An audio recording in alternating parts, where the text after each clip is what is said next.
I tell you, Christianity has absolutely nothing to do with Christ. In fact, organized religion is the greatest anti-Christ force in human history. The church is nothing but a dead graveyard built to imprison a living truth that you were never supposed to discover. When you are asleep and deeply drunk on the illusions of this world, the truth of your own divine nature becomes the most dangerous threat to the establishment.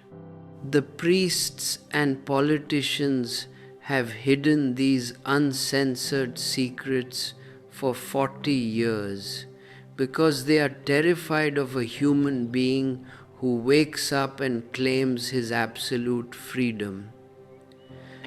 If you want to encounter the reality of the divine, you must be daring enough to completely drop your masks, destroy your false character, and face the ultimate fire.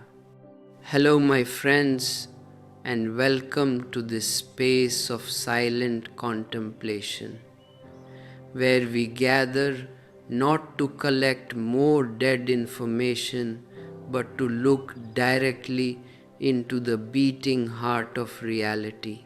Today, we must talk about something that has been hidden in the dark, dusty caverns of the desert, and the even darker, more fortified vaults of human bureaucracy.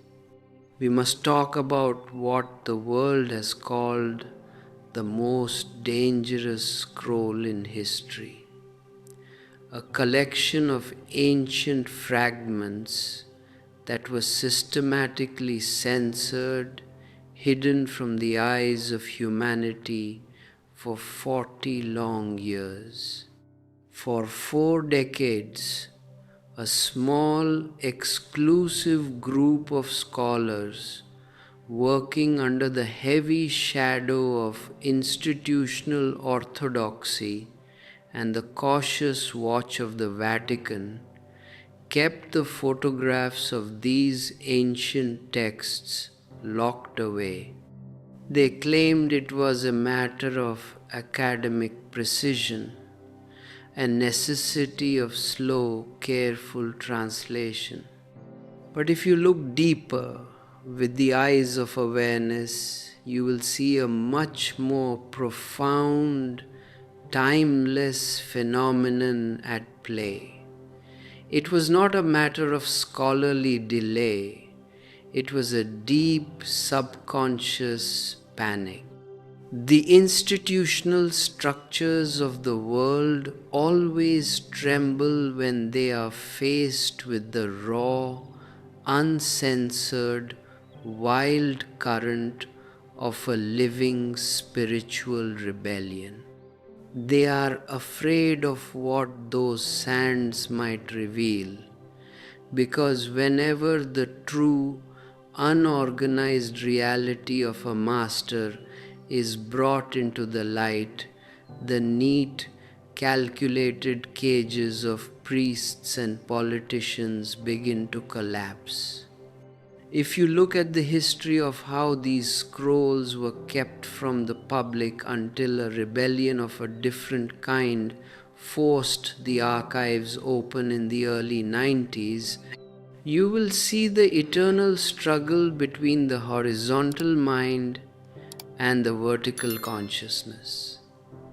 The mind always wants to control, to organize, to categorize, and to institutionalize. It wants to take the wild, unpredictable storm of truth and freeze it into a predictable, manageable doctrine. But truth cannot be managed. The moment you organize a rebellion, the rebellion dies. What is left in your hands is just a dead corpse, a beautifully decorated tomb. You can build a magnificent church around it. You can wear golden robes. You can repeat the ancient words like mechanical robots. But the fire is gone. You are left only with the cold ashes of a past memory. This is exactly what happened to the message of Jesus, and this is exactly what happens whenever a living flame walks upon the earth. The church, the temple, the mosque, they are not the keepers of the flame, they are the keepers of the cemetery. They worship the dead because the dead are convenient. A dead Jesus on a cross will never disturb your comfort. He will never challenge your ego. He will never look into your eyes and demand that you die to your past. But an alive master is a dangerous phenomenon.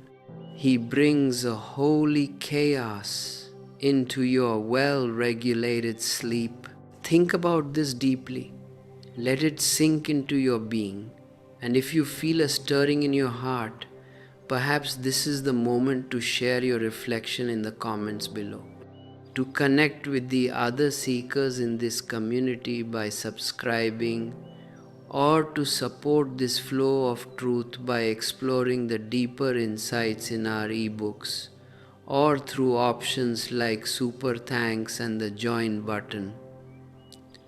For it is only through the gathering of conscious hearts that the flame can be kept alive in a world that prefers the darkness of sleep. The Gospel of John begins with some of the most potential, beautiful words ever uttered. In the beginning was the Word, and the Word was with God, and the Word was God. Traditional priests have spent centuries interpreting these words as if they indicate a specific date on a calendar, as if on a certain Monday 4,000 years ago, God suddenly woke up and decided to create the universe. This is absolute foolishness, a total misunderstanding of the timeless reality. In the beginning does not mean a start in time, because for a beginning to happen, time must already be there. In the beginning simply means eternity. It means the timeless now. The word is not a verbal language. It is the nameless, uncaused vibration of existence itself. It is the sheer isness of all that is. God is not a separate creator sitting somewhere in the clouds like an old engineer, separate from his machine. God is creativity itself. The creation and the creator are not two. They are a single, organic, flowing whole. When the ancient scrolls were discovered in those dark caves near the Dead Sea, the world was shocked because they brought us closer to the raw, unrefined reality of an era of tremendous spiritual turmoil. They brought us to a time before the priests had completely succeeded in filtering, censoring, and standardizing the text to suit their own power structures. Institutional religion lives on censorship. It has to filter out everything that is paradoxical, everything that is wild, everything that cannot be controlled by a neat logic. But life is not logical. life is a beautiful paradox. In you, the earth and the sky meet. In you, the dirt of the ground and the light of the divine are joined together in a mysterious embrace. You are a bridge between the known and the unknown. But the society wants you to forget the unknown. It wants you to become a highly efficient, predictable robot, a useful cog in the social machine.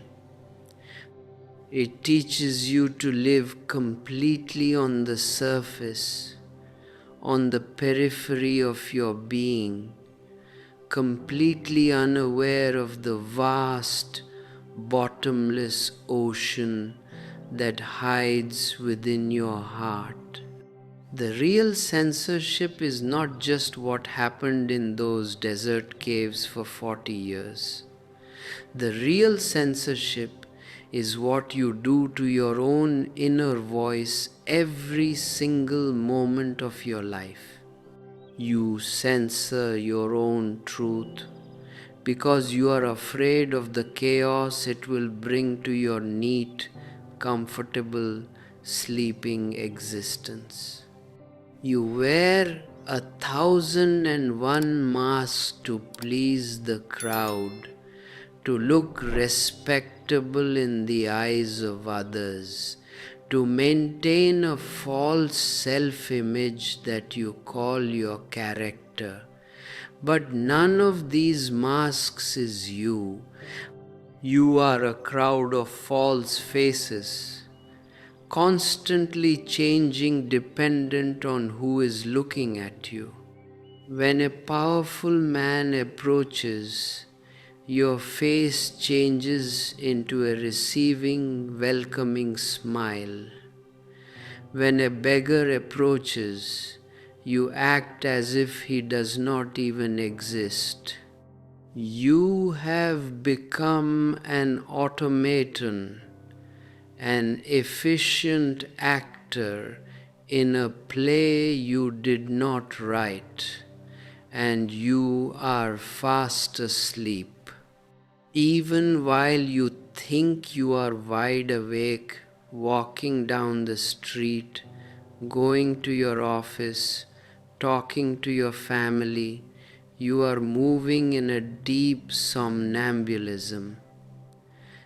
You are dreaming with your eyes open, completely oblivious to the magnificent reality that surrounds you and the eternal light that throbs within you. To know yourself, you must be willing to drop all these borrowed masks, to throw away your painted faces, and to stand before the universe in your total, innocent nudity. This is the definition of true nakedness, not the nudity of the body, but the nakedness of the soul, where there is no shame, no guilt, no self-condemnation, but a simple, wholehearted acceptance of yourself as you are. The society has spent centuries creating a deep self-hatred within you. From your very childhood, your parents, your teachers, your priests have been telling you that you are wrong, that your natural impulses are sinful, that your animality is wicked.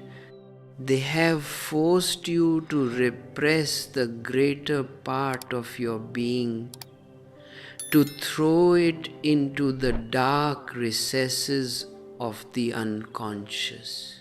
And because you have hidden so much of yourself in the dark, you have become afraid of your own depths. You are afraid to sit silently with yourself even for an hour, because the moment you become silent, all that you have repressed begins to stir. The volcano begins to erupt, and the false peace of your surface mind is shattered. But that false peace is nothing but the silence of the graveyard. It is a dead thing, a frozen ice cube. I am not here to give you a false peace. I am not here to act as a tranquilizer or a sleeping pill. That is the function of false masters and organized religions. They console you. They give you a comfortable dream to keep you asleep.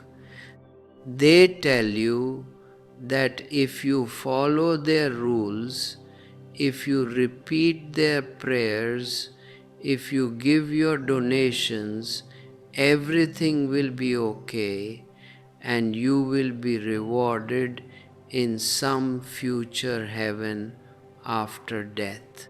This is a cheap deception, an opium to forget your current misery. I am here to bring you a shock, to give you a holy jolt that shatters your sleep.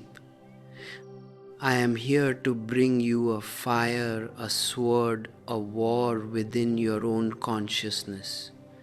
For growth is an arduous journey. It is a cross that you must carry daily. You must be willing to pass through the fire of self-encounter, to face all your inner ugliness, your hatred, your jealousy, your violence, because it is only by passing through the darkness of the periphery that you can reach the luminous sanctuary of your center. At the center, you are God Himself. At the center, you are pure innocence, fresh as a morning dewdrop, completely untouched by the dirt of history and the conditioning of society. This is the hidden harmony that Heraclitus speaks of, a harmony that is infinitely better than the obvious, superficial consistency of the moralists. The moral man is just a painted actor, neat and clean on the outside, but full of boiling inconsistencies within. The religious man is a beautiful paradox. He is vast enough to contain the opposites. In him, day and night, summer and winter, war and peace, love and hate meet and lose their contrariness. They become like two wings of a single bird, two hands of a single body, supporting the flow of life. If you try to live only on one pole, if you choose only the light and deny the darkness, you will remain a half person, fragmented and incomplete. And incompletion is the only misery that exists in the world. Fulfillment comes when you are vast enough to accept the totality of existence without choice. When you are choicelessly aware of the changing seasons of your soul. When sadness comes, you welcome it as a guest. You listen to its deep, silent song. You dive into its bottomless ocean, because sadness has a depth that happiness can never give. When happiness comes, you celebrate it, you dance with it, but you don't cling to it. You don't demand that it remain forever. You allow the river of life to flow freely, knowing that the way up and the way down are one and the same. That in the great circle of eternity, the beginning and the end are common. If you feel this cosmic music resonating within your heart, let it guide your actions today. Perhaps you can manifest your gratitude by interacting with the community in the comments section, by subscribing to continue this journey together, or by supporting our shared vision through the join option, a super thanks contribution, or by reading the deeper truths preserved in our ebooks. For it is through your conscious participation that this message can spread like a wildfire, illuminating the dark corners of a sleeping humanity. Remember always, you are not an island separate from the continent of existence. You are a porous being, a crossroad where the entire universe meets and breathes. When you are silent, the whole existence speaks through you. When you are awake, the whole existence is glorified in you. Do not waste your precious short life in the horizontal traps of ambition, greed, and egoism. Turn inward, take the vertical jump into the unknowable abyss of your own being, and claim the infinite sky that has always belonged to you. When we look at the remnants of the ancient ruins of Qumran, we are looking at the architectural manifestations of an ultimate, uncompromising thirst for the beyond. The people who gathered there, hiding themselves in the hot, arid wastes of the Judean desert, did so because they realized that the society surrounding them was fast asleep, deeply intoxicated by false values and superficial moralities. They called themselves the men of holiness, those who freely volunteered to turn away from all evil and to separate from the congregation of the men of injustice. In their basic code of existence, preserved in what we now know as the community rule or the Serek HaYahad, they laid down a template for a life of absolute wholeness. They demanded that anyone who entered this covenant must bring all their knowledge, all their energies, and all their material riches into the community of God. They were not interested in half measures. They understood that if you want to find the true, you cannot bargain with it. You cannot say that you will keep 90% of your ego for yourself and offer 10% to the divine. The surrender must be total, or it is not a surrender at all.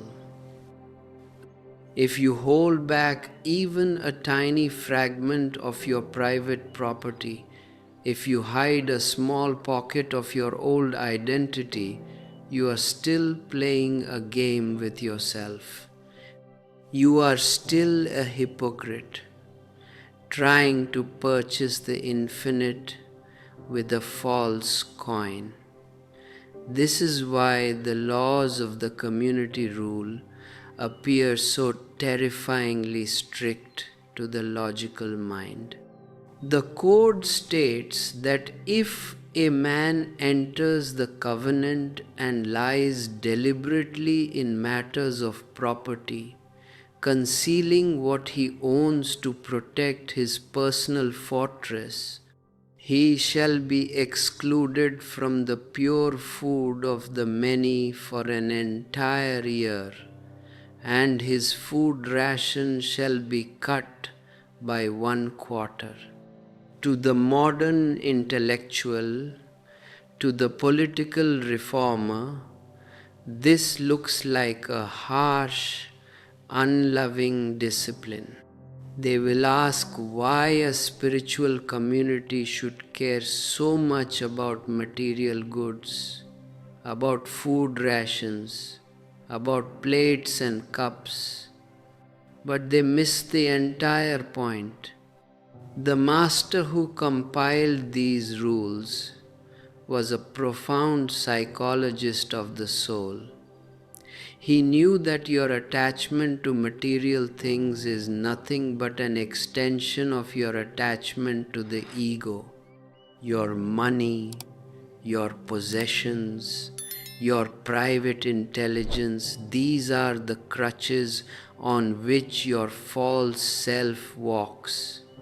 If you are allowed to keep your crutches, you will never learn to walk on your own feet.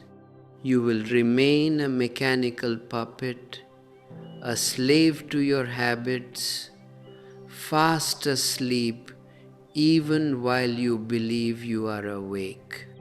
The discipline of the desert was designed to shatter these crutches, to force you into a state of total vulnerability, where you have nothing to lean upon except the sheer isness of existence. When a seeker decided to cross the boundary, leaving the horizontal world of social hypocrisy to enter the vertical world of pure consciousness, the entry into the covenant was marked by an awesome, chilling ritual. The priests and the Levites would stand before the assembly. The priests would recite the magnificent, merciful favors of God, His mighty deeds of salvation, and they would bless all the men of God's lot who walked unblemished in His paths. They would call down upon them eternal knowledge, life-giving wisdom, and everlasting peace. But then the atmosphere would change completely. The Levites would take up the word, turning their faces toward the sons of darkness, those who belonged to the lot of Belial, and they would pronounce an absolute, merciless curse. They would say, "Accursed are you for all your wicked, blameworthy deeds. May He deliver you up to dread into the hands of all those who carry out acts of vengeance. Be damned in the shadowy place of everlasting fire, without mercy, because of the darkness of your deeds. May God not heed when you call on Him, nor pardon you when you do penance for your faults. May there be no peace for you in the mouth of those who intercede." And all those entering the covenant would answer together, "Amen, Amen." Think about this deeply. Let this awesome imagery penetrate your mind, because it represents the ultimate split within human nature itself. This is not a historical curiosity about an ancient desert sect. It is a description of the war that goes on inside your own heart every single moment. The priests and the Levites are not outside you.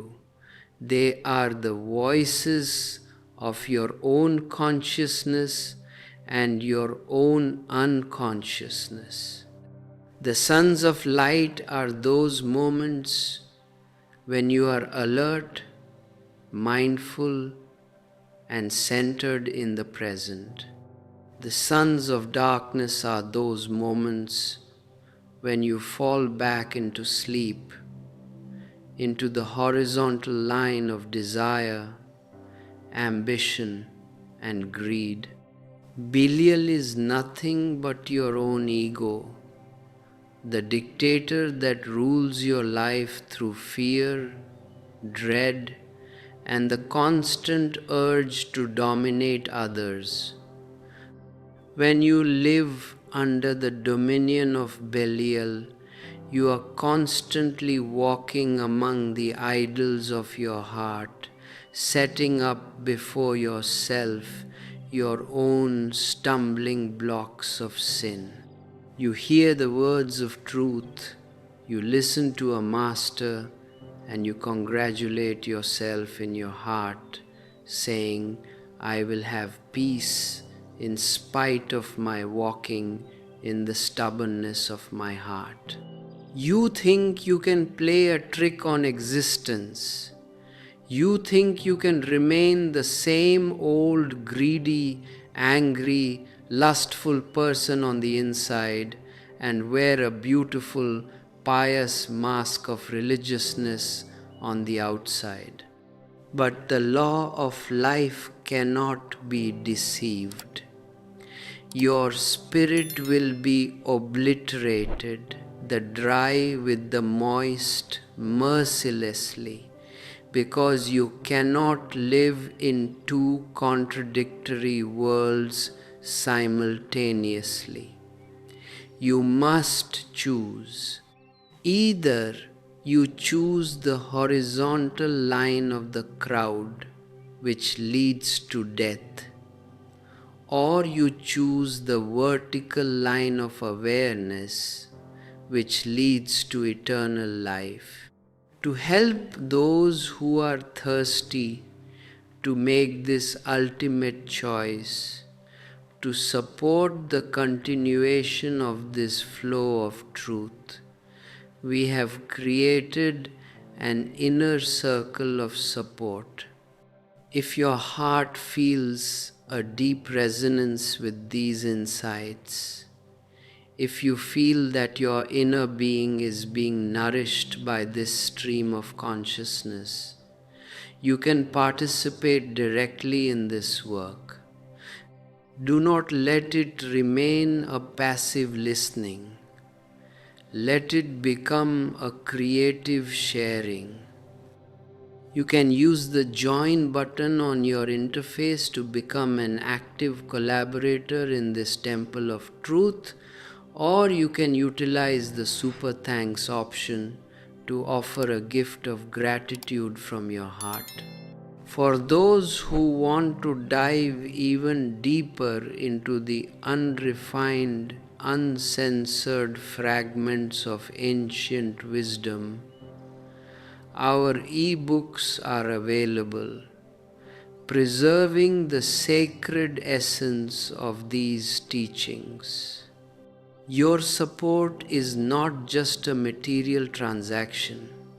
It is a way of keeping the fire burning in a world that is fast asleep, helping to carry this light to all the other weary travelers who are still groping for the path in the dark wastes of modern anxiety. The ancient master understood that the human mind is a master weaver of lies, a highly sophisticated computer designed to protect its own boundaries. This is why the structure of the Qumran community was designed to completely dismantle your private intelligence. The rule states that all the members shall be examined year after year in community with respect to their understanding and their deeds in the law. They shall be inscribed in a strict hierarchical order one after another, so that everyone may obey his companion, the junior under the senior. They shall eat together, together they shall bless, and together they shall take counsel. In their assemblies, everything was governed by an absolute, beautiful discipline of awareness. Each man sat in his designated place, the priests first, the elders second, and the rest of the people according to their rank. No one was allowed to speak without the consent of the congregation or the guardian.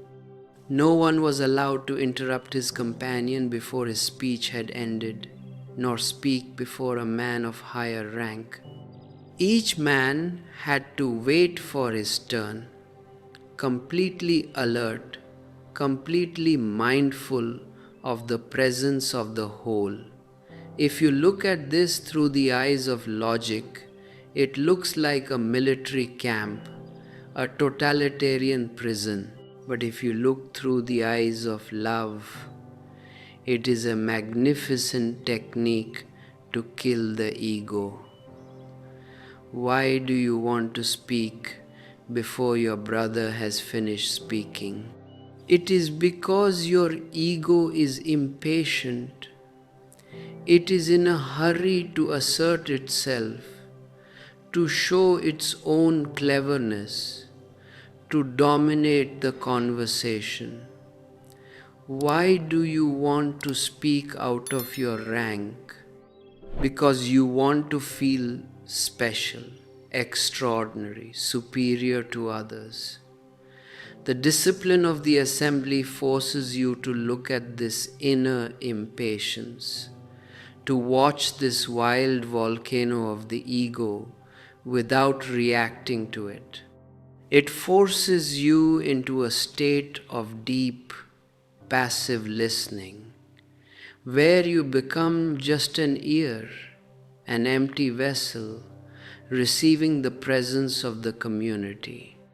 The penal code of the sect visited even the smallest infractions with immense severity. If a man spoke in anger against one of the priests inscribed in the book, he was punished for a year and excluded from the pure food of the many. If he lied knowingly, he was punished for 6 months. If he interrupted his companion while speaking, he was punished for 10 days. If he fell asleep during an assembly of the congregation, he was punished for 30 days. If he spat in the middle of a meeting or giggled inanely, causing his voice to be heard, he was punished for 30 days. If he drew out his left hand to gesticulate with it during speech, he was punished for 10 days. Think about this. Spitting, giggling, sleeping, using your left hand. Why should an ancient spiritual community punish these things so severely?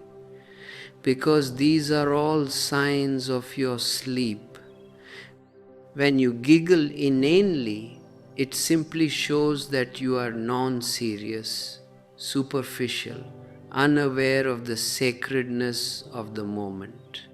When you fall asleep during an assembly, it shows that your flesh is weak, that you have no intensity, no fire of awareness burning within you. When you interrupt your brother, you are moving robot-like, driven by a mechanical habit of the mind. The strictness of the code was not meant to make you a slave to rules. It was meant to awaken you to the fact that you are a slave to your unconscious habits. It was a method of extreme friction designed to make you aware of every single movement of your body, every single word of your mouth, every single thought of your mind. Through this intense friction, a great fire is lit within your being. The moisture of your unconsciousness is dried out completely by the heat of your alertness. You become a dry soul, and a dry soul is wisest and best, because on a dry soul the gravitation of the horizontal world has no power. You become a flame that always moves upwards, completely free from the muddy pull of the earth. The crowd lives on the horizontal plane, completely enclosed in their own private worlds of dreams and desires.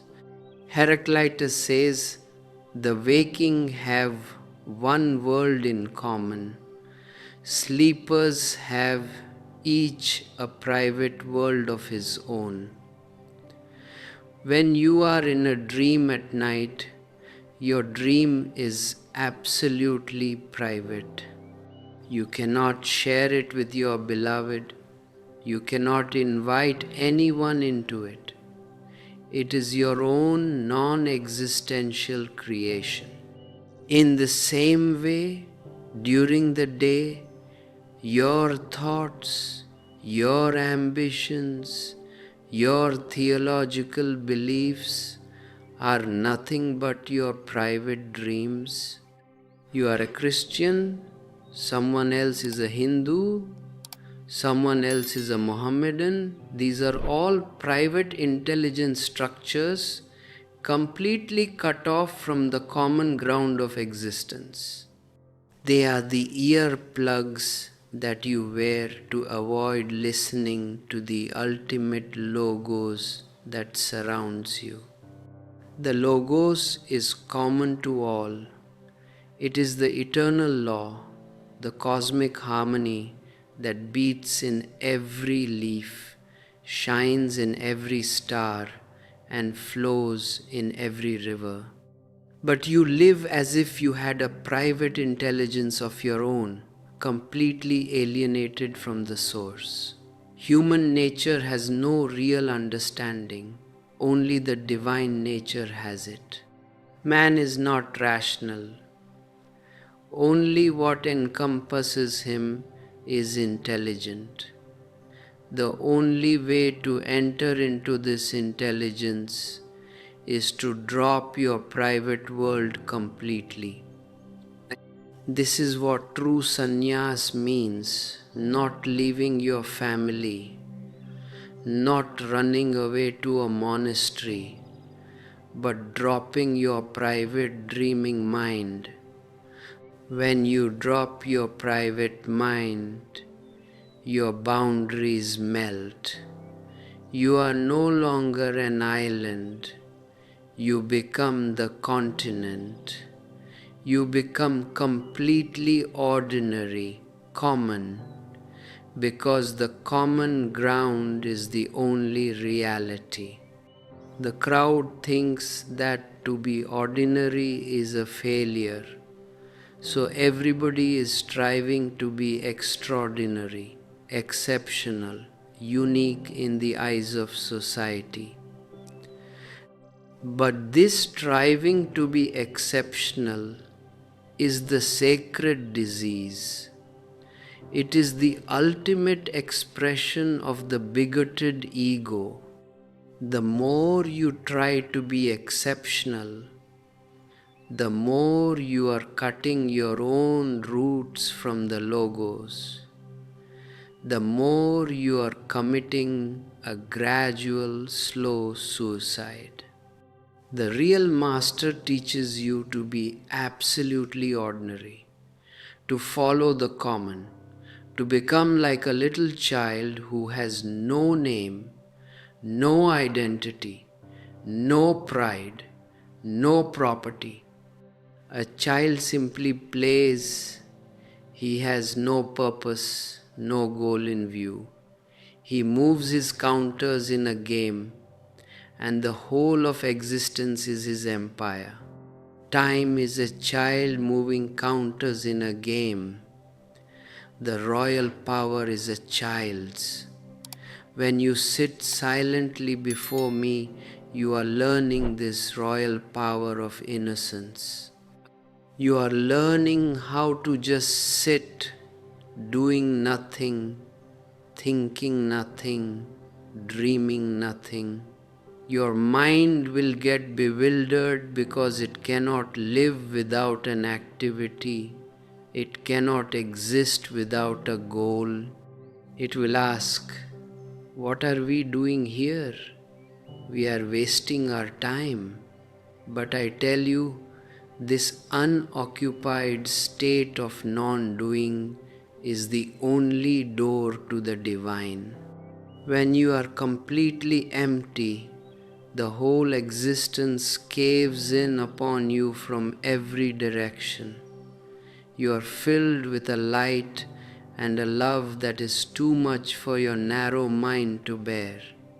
Your mind will tremble, it will get scared, it will tempt you to leave, to escape back to your old secure prison of darkness.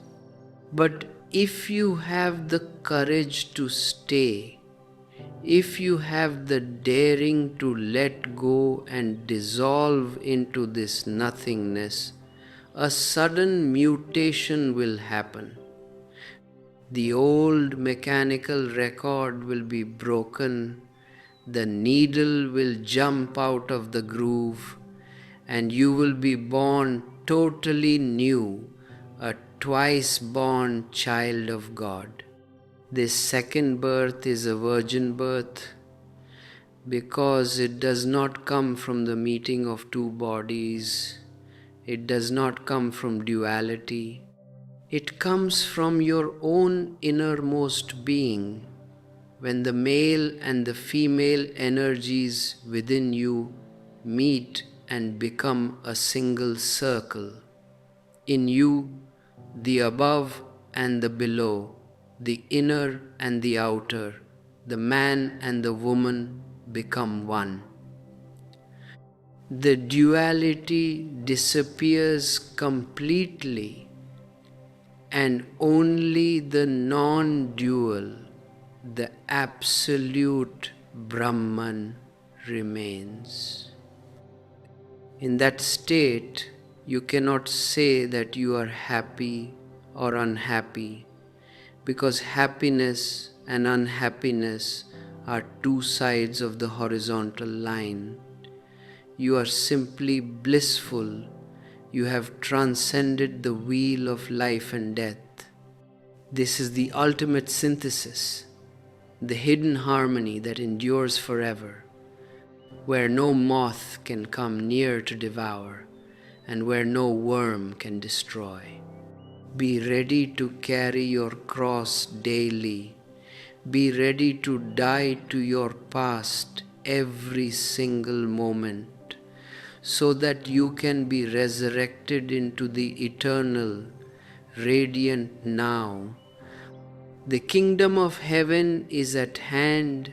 It is always at hand, waiting for you to drop your earplugs, to turn back from your paths of corruption, and to answer the call of the whole. Return home, my friends, for even a jackass knows when it is time to go back.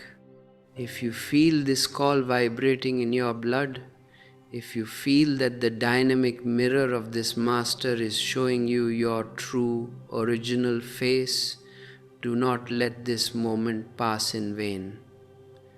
Manifest your awareness right now. Share your deep reflection in the comments section below. Let us know how your inner being is responding to this fire. Subscribe to this channel so that we can continue to walk together on this vertical path of light, and share this video with all the other sleeping souls whom you love.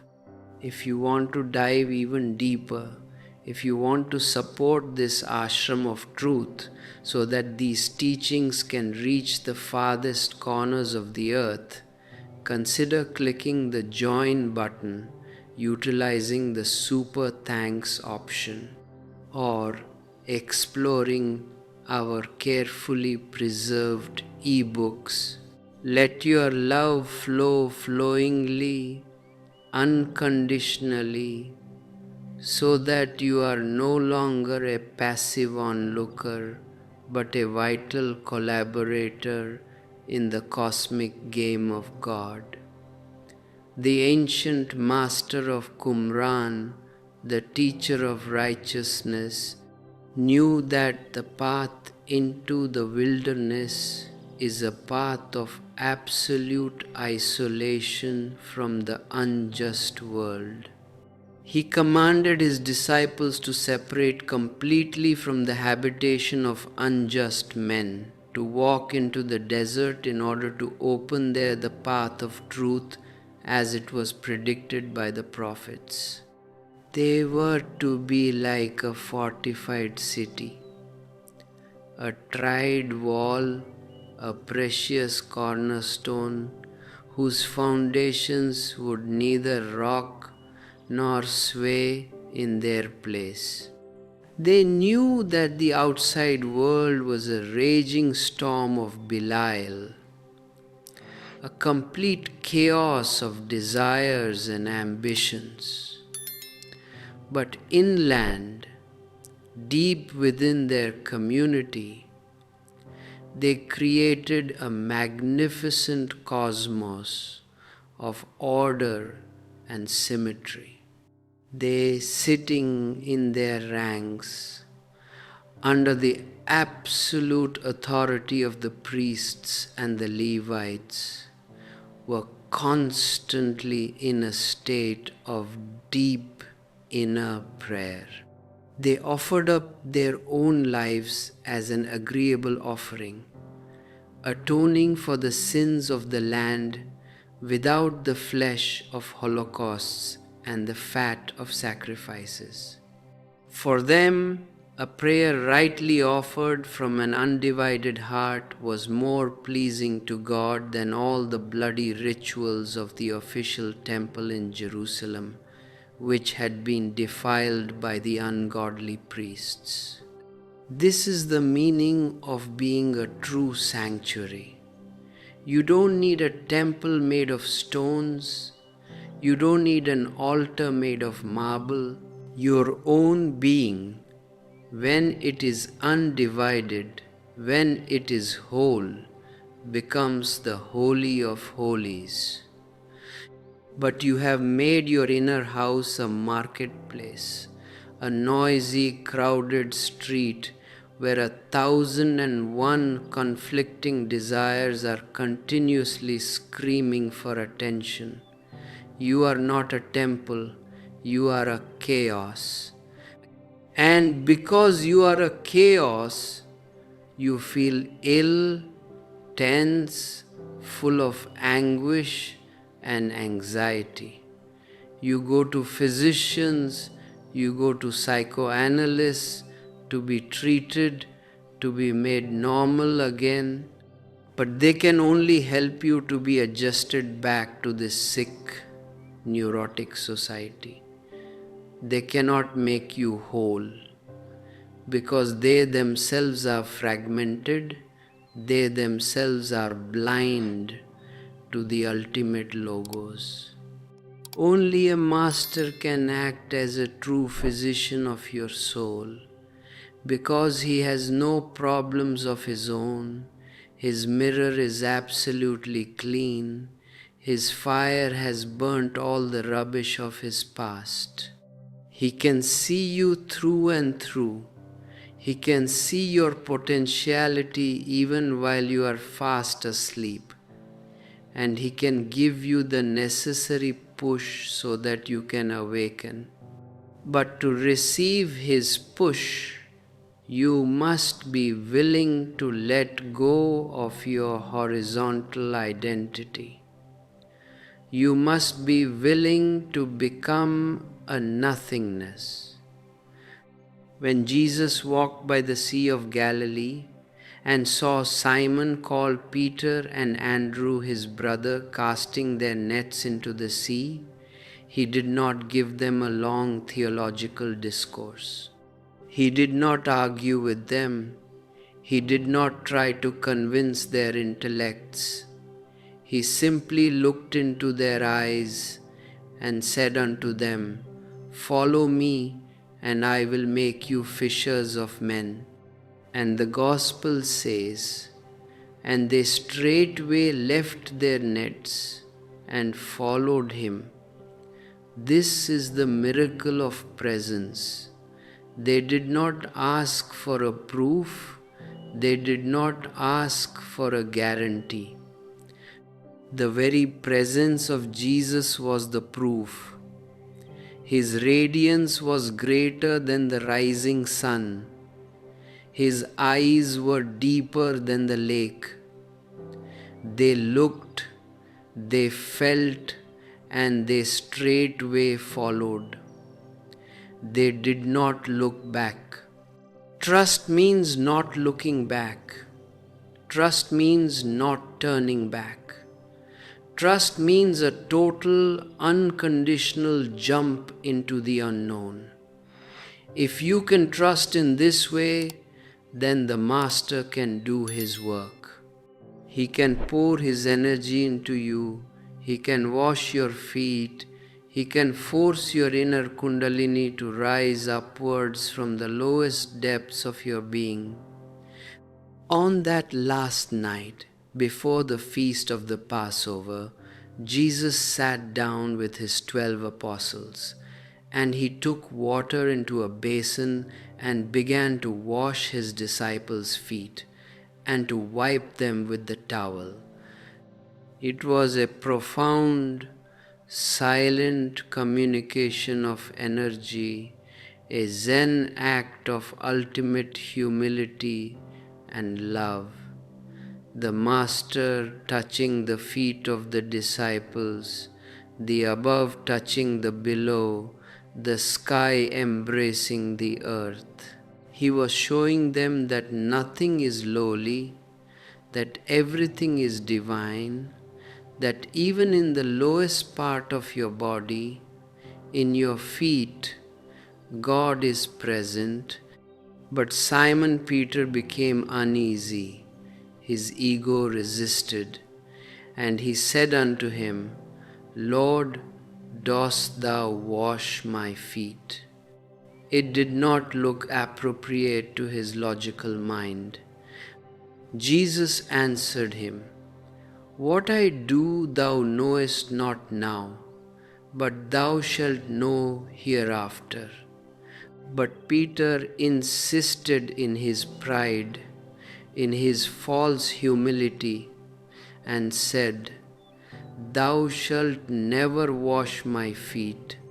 Then Jesus became hard, He became sharp like a sword, and answered him, "If I wash thee not, thou hast no part with me."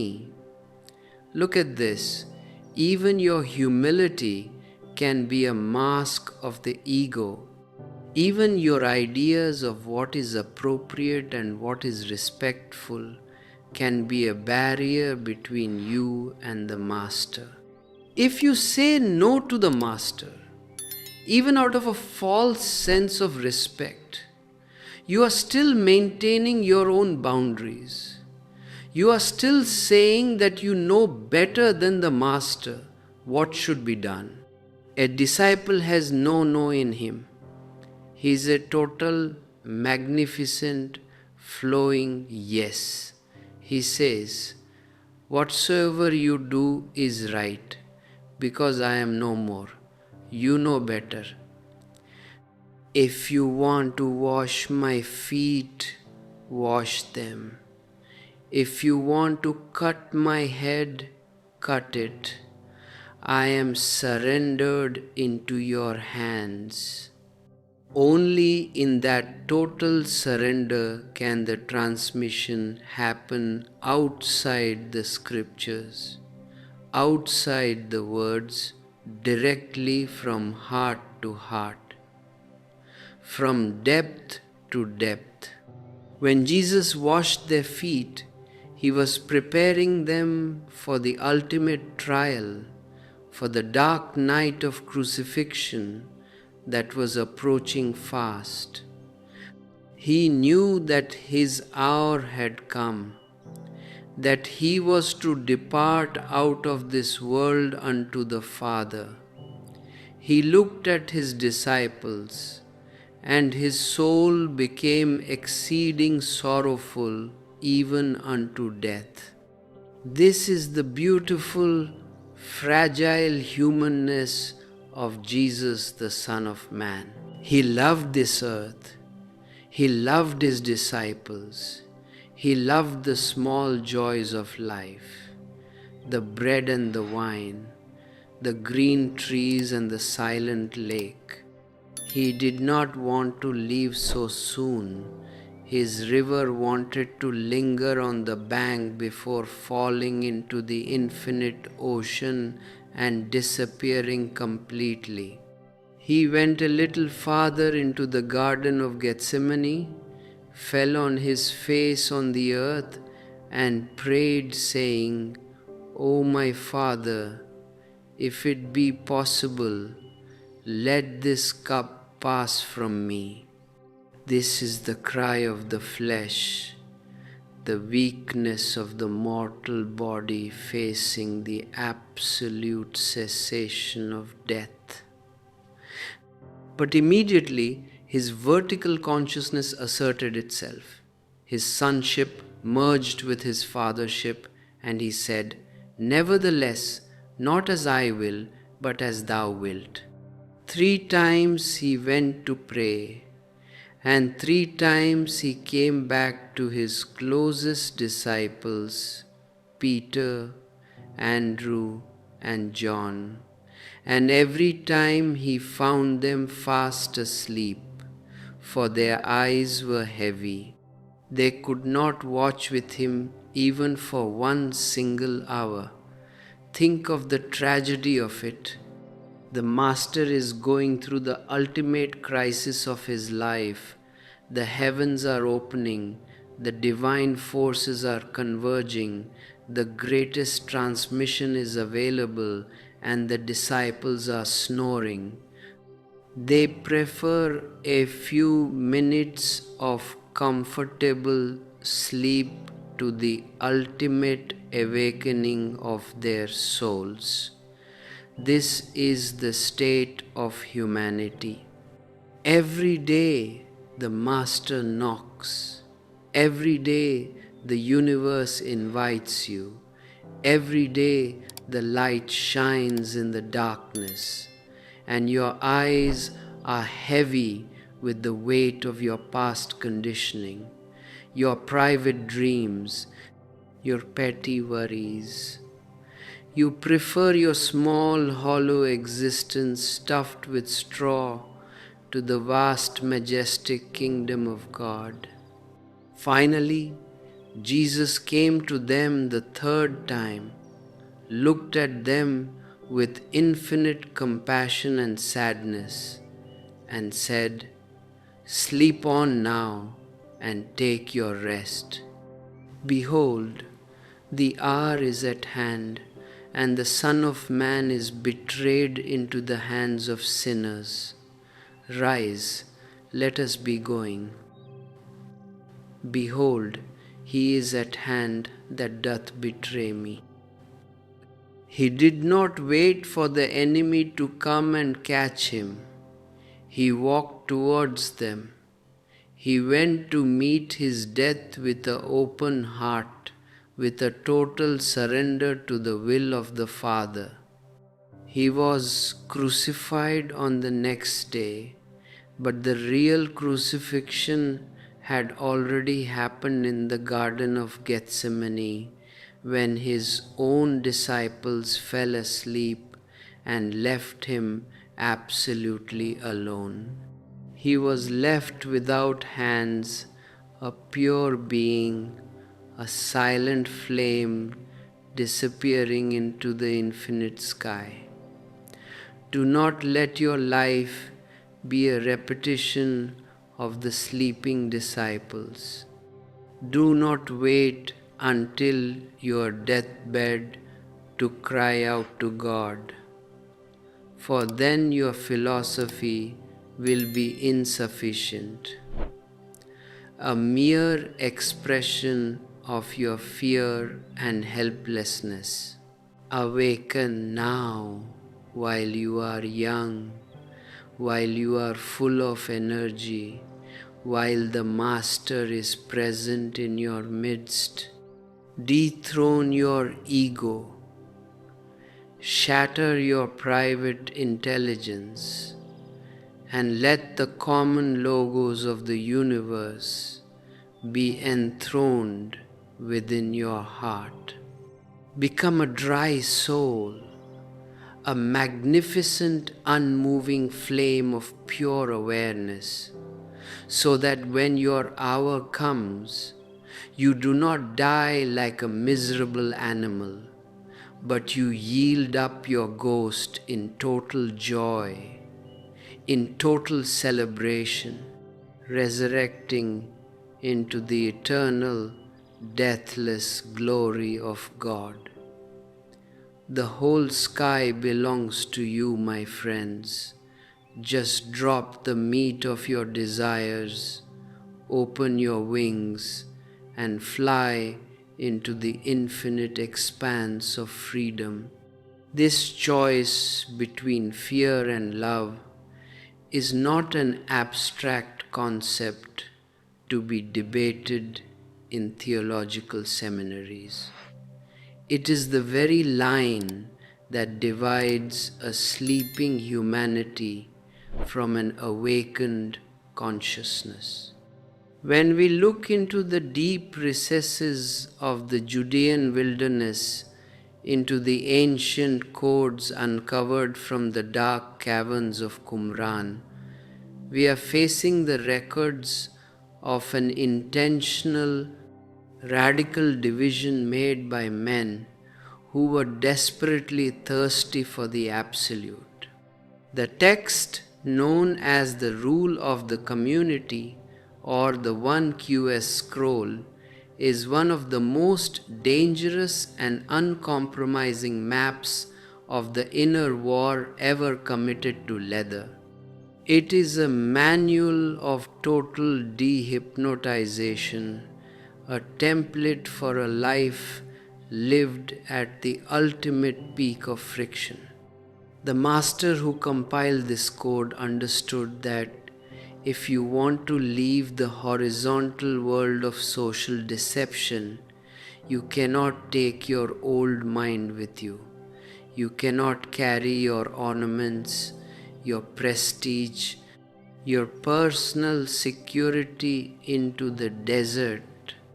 The code requires that whoever approaches the council of the community must enter into a covenant of absolute truth, binding his soul with a solemn oath to return wholeheartedly to the original purity of the divine law.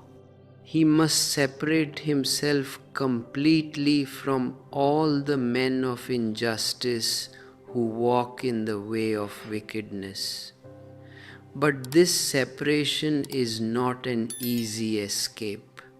It is a long, arduous seasoning of the spirit. The Master does not accept you immediately as a full member.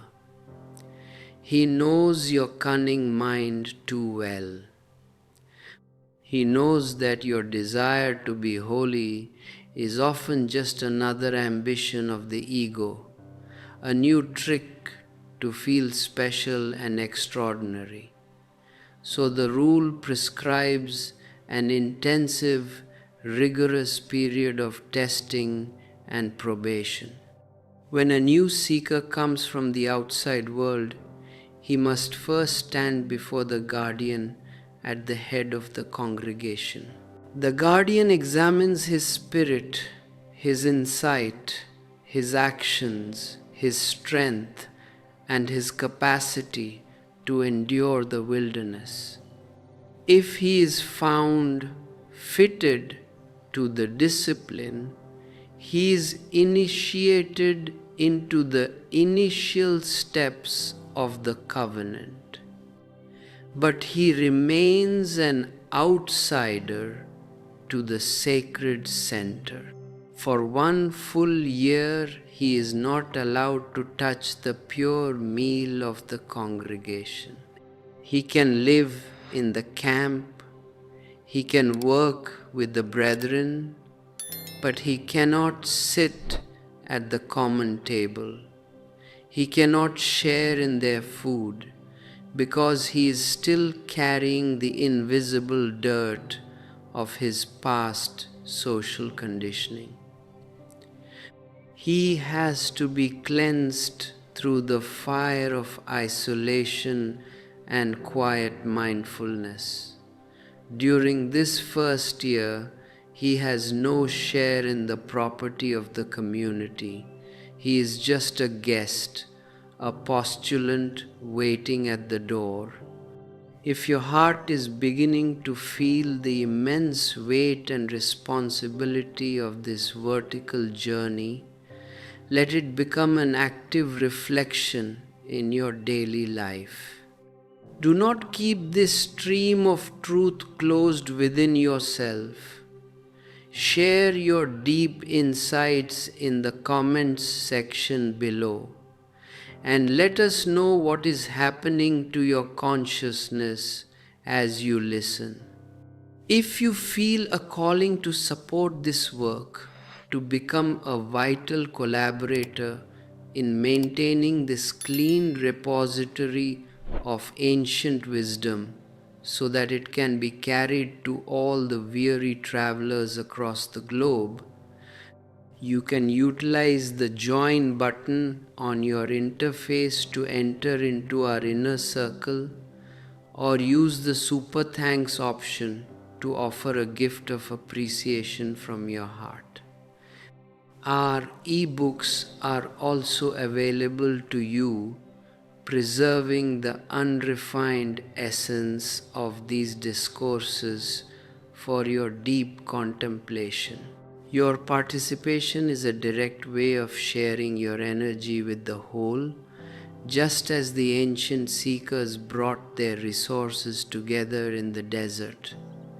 When the first year of probation was completed, the congregation would assemble to deliberate over the candidate once more. They would examine his spirit and his deeds in the law, and if the lot resulted in his advancement, his property and all his material earnings were handed over to the bursar of the congregation. The bursar would register his wealth into the common ledger, but it was still set aside. It was not yet absorbed into the common property of the many. The candidate was still not fully trusted. For another full year, the second year of his novitiate, he was prohibited from touching the drink of the congregation, the sacred wine of the community. Why this double barrier? Why separate the pure food from the pure drink? The master of the code understood a deep physiological and spiritual secret. Solid food can be kept clean more easily, but liquids are vulnerable. They absorb energy immediately. They are highly susceptible to defilement. Your mind is like a liquid. It is volatile, fluid, easily poisoned by the slightest touch of a false attitude. Until your consciousness has reached a certain crystallization, a certain dryness where no external dirt can cling to it, you cannot be allowed to touch the sacred drink of the community. You must wait, you must meditate, you must remain mindful in your second year of testing. Only when the second year has passed and a final examination by command of the many declares your way to be perfect, are you inscribed among your brethren in the order of your rank, your property merged completely with theirs, and your counsel accepted in the holy assemblies. This strict induction was accompanied by a terrifying literal curse pronounced during the great annual feast of the renewal of the covenant, celebrated in the third month of the year. The priests and the Levites would stand before the entire congregation, packed in their strict hierarchical lines of thousands, hundreds, fifties, and tens. The priests would bless the men of God's lot, those who walk perfectly, calling down everlasting bliss and life-giving wisdom upon them. But then the Levites would take up the word and sound a devastating curse against the lot of Belial, the sons of darkness, and against any hypocrite who entered the covenant with a divided heart. They would say, "Cursed be the man who enters this covenant while walking among the idols of his heart, who sets up before himself his stumbling block of sin so that he may backslide." Hearing the words of this covenant, he blesses himself in his heart, saying, "I will have peace, even though I walk in the stubbornness of my heart." May God's wrath and his zeal for his precepts consume him in everlasting destruction. All the curses of this covenant shall cling to him, and God will set him apart for evil. He shall be cut off from the midst of all the sons of light, and his lot shall be among those who are cursed forever. And all the congregation would shout together, "Amen, Amen." When you hear these ancient words of cursing, do not think that they are coming from an unloving, vengeful mind. They are coming from an absolute realism. The Master is simply revealing to you the law of the cosmos. You cannot live in a compromise with truth.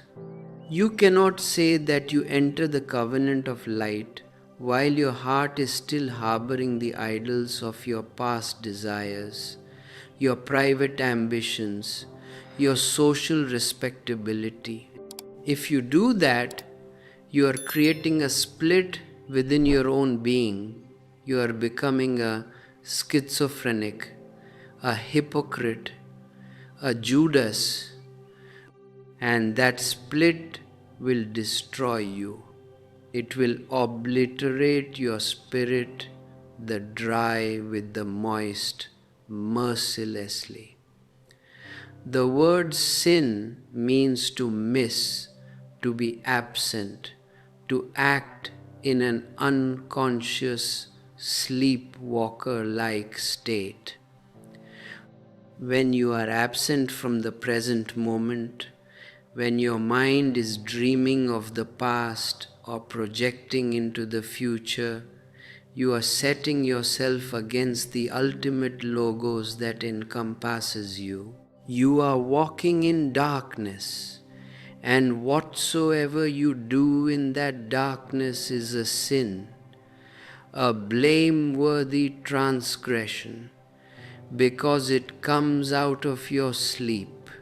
The penal code of the 1QS manual legislated against the smallest signs of this sleep with immense, beautiful severity. The code states that if a man interrupts the words of his companion before his brother has finished speaking, he shall be punished for 10 days. If he lies down and goes to sleep during a session of the congregation, he shall be punished for 30 days. If he leaves the assembly without a cause up to 3 times in a single session, he shall be punished for 10 days. But if he leaves while the congregation is standing in prayer, he shall be punished for 30 days.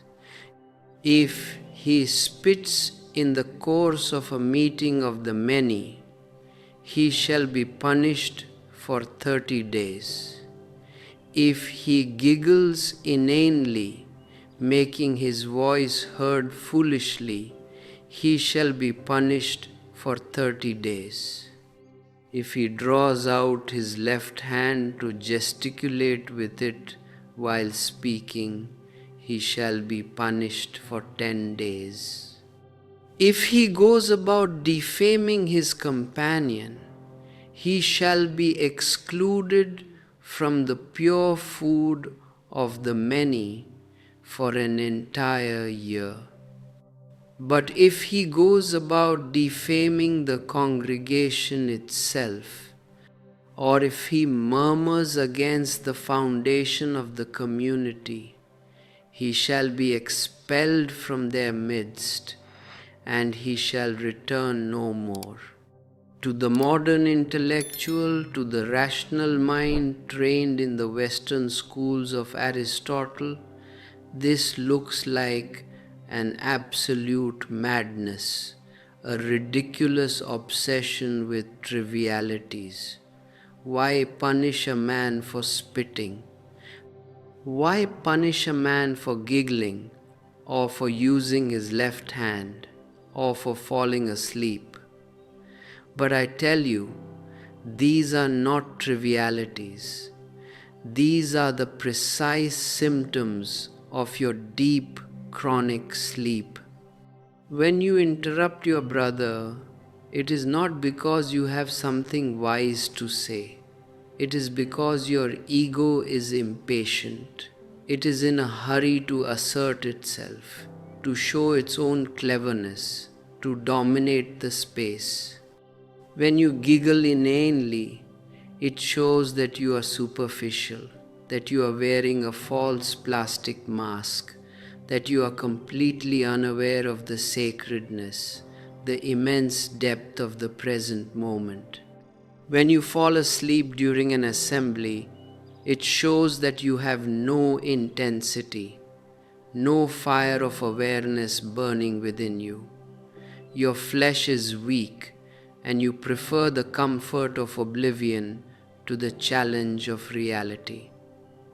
When you gesticulate with your left hand, it shows a lack of total coordination, a mechanical, unconscious movement of the body driven by a blind habit. The master who created this code was not an authoritarian dictator. He was an ultimate alchemist of human consciousness. He created a situation of extreme friction, an absolute net of mindfulness that catches your mechanical habits at every single step. The discipline forces you to become aware of your body, your tongue, your hands, your breathing, your posture. It forces you to remain sitting in your designated place, under the authority of the priests and the elders, your mind completely silent, your ears open to the common logos. Through this intense moment-to-moment friction, your inner energies are heated to a boiling point. The baseline of your unconsciousness is shaken. The ice cubes of your habits are melted, and the moisture of your sleep is completely dried out by the fire of your alertness. You become a dry soul, and a dry soul is wisest and best because it can fly into the sky of the vertical dimension completely free from the muddy gravitation of the horizontal world. Humanity lives completely on the horizontal plane, moving from one thought to another, from one desire to another, from one ambition to another. This is the long, endless sleep of the world.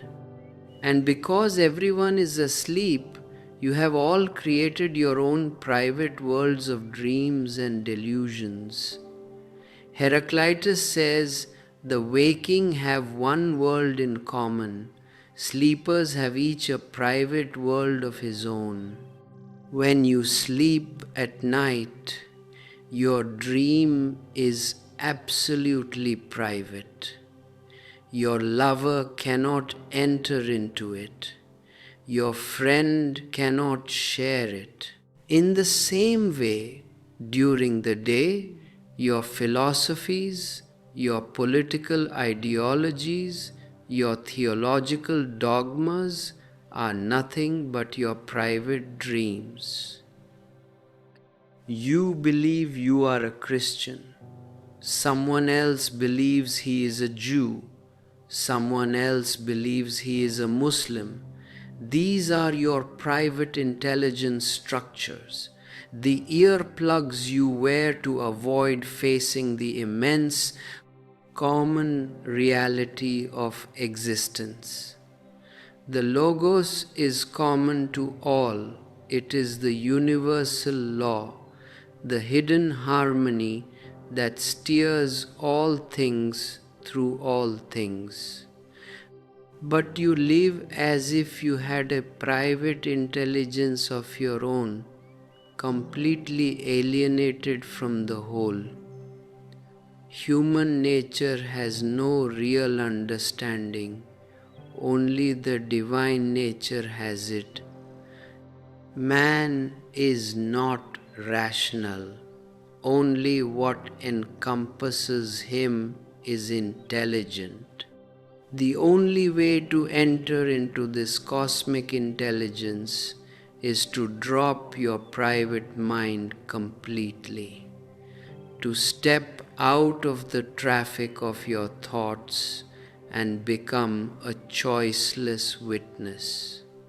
If you choose between the opposites, if you say, I want to be holy and I don't want to be unholy, I want to be happy and I don't want to be unhappy, you are creating a division. You are choosing a prison. In the middle, between the two banks of the opposites, the river of life flows. In the middle, the mind stops and the ego disappears. To be ordinary, to be common, to have nothing to claim or declare, this is the greatest virtue, because the ego cannot feed on the middle. The ego lives on the extremes. It feeds on polarities. It wants to be exceptional, extraordinary, superior to others. But this desire to be exceptional is the sacred disease. It is the ultimate expression of your self-ignorance.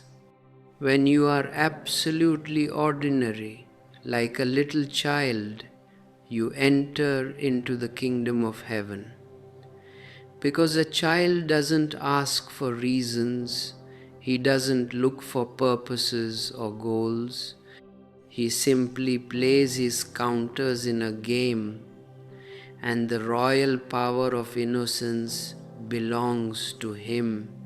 If you feel this royal power of innocence beginning to stir within your heart, if you feel that the unrefined, ancient code of the desert is challenging you to look into your own private world of delusions, do not let this moment be lost in the horizontal line of postponement. Take a step right now. Subscribe to this channel so that we can continue to walk together on this vertical path of fire and share your deep, unrefined reflection in the comments section below so that other seekers can feel your presence.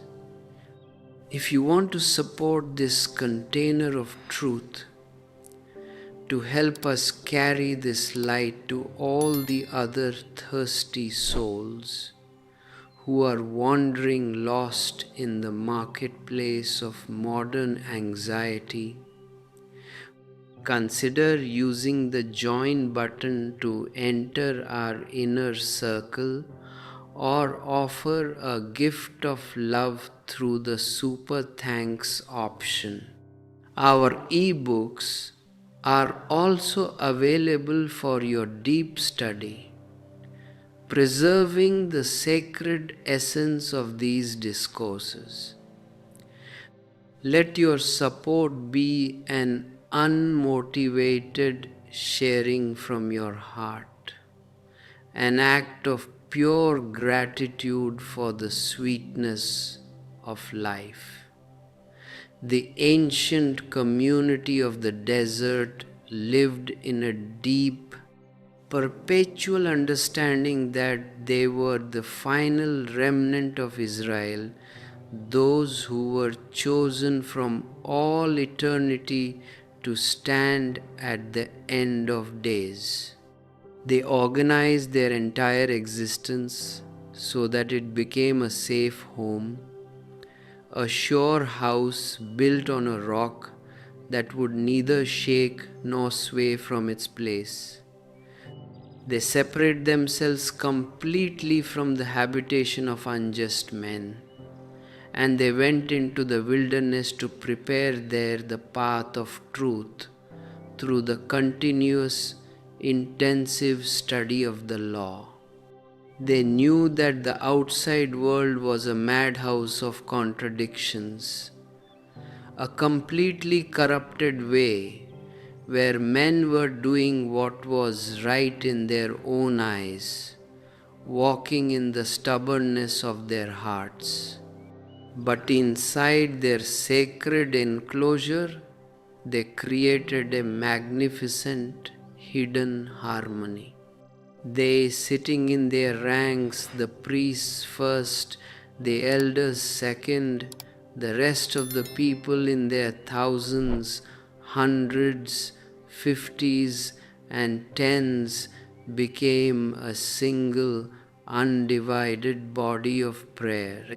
They offered up their lives, their knowledge, their energies, and their possessions as an agreeable offering, atoning for the sins of the land without the flesh of holocausts and without the fat of sacrifices.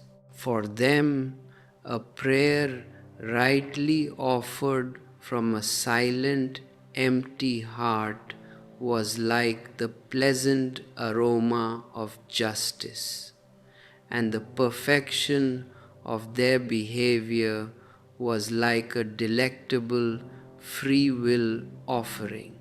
This is the ultimate secret of religion: to become a holy house yourself, to become a living temple where the Creator and the created meet and merge into a single creativity. But you have made your inner being a marketplace, a noisy, clashing, chaotic street where 1,001 conflicting desires are continuously fighting for power. You are not a temple, you are a battlefield. And because you are a battlefield, you feel ill at ease, tense, full of anxiety and anguish. You go to priests, you go to philosophers, you go to psychotherapists to find an explanation, a solution, a consolation. But their explanations are nothing but arbitrary conjectures about the greatest matters. Their learning does not teach understanding, and their solutions are just tranquilizers to help you sleep better in your prison. They are like seekers after gold who dig up much earth and find little, because they are looking for truth outside, in words, in books, in museum-like dogmas. But you could not discover the limits of the soul even if you traveled every road to do so. Such is the depth of its meaning. The truth can only be found within your own subjectivity by turning completely inward and facing your own original face. When Jesus walked by the Sea of Galilee and saw Simon called Peter and Andrew his brother casting their nets into the sea, he did not offer them a theological system. He did not give them an intellectual proof. He simply looked into their depths and said unto them, "Follow me, and I will make you fishers of men." And the Gospel says that they straightway left their nets and followed him. This is the miracle of presence, the awesome power of a master who has no ego of his own, who is just an empty mirror reflecting your ultimate possibility. They looked at him. Their hearts were touched by the call of the wild bird. Their inner boundaries melted, and they straightway followed without asking for a single explanation, without looking back even once. Trust means not looking back.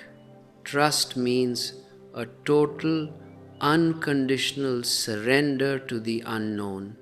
On that last night, before the feast of the Passover, when Jesus sat down with his 12 apostles at the common table, he took water into a basin and began to wash his disciples' feet, and to wipe them with the towel wherewith he was girded.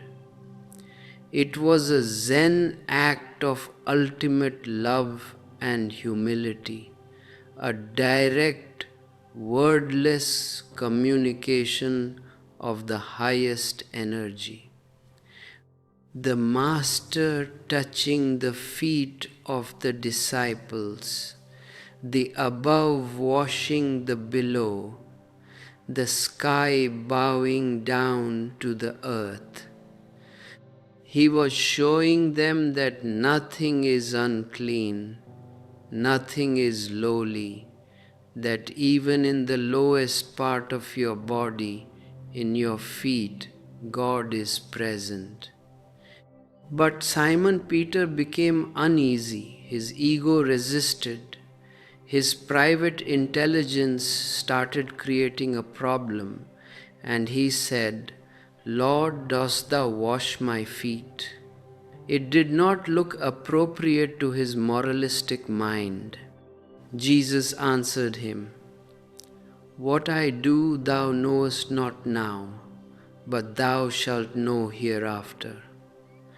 But Peter insisted in his false humility and said, "Thou shalt never wash my feet."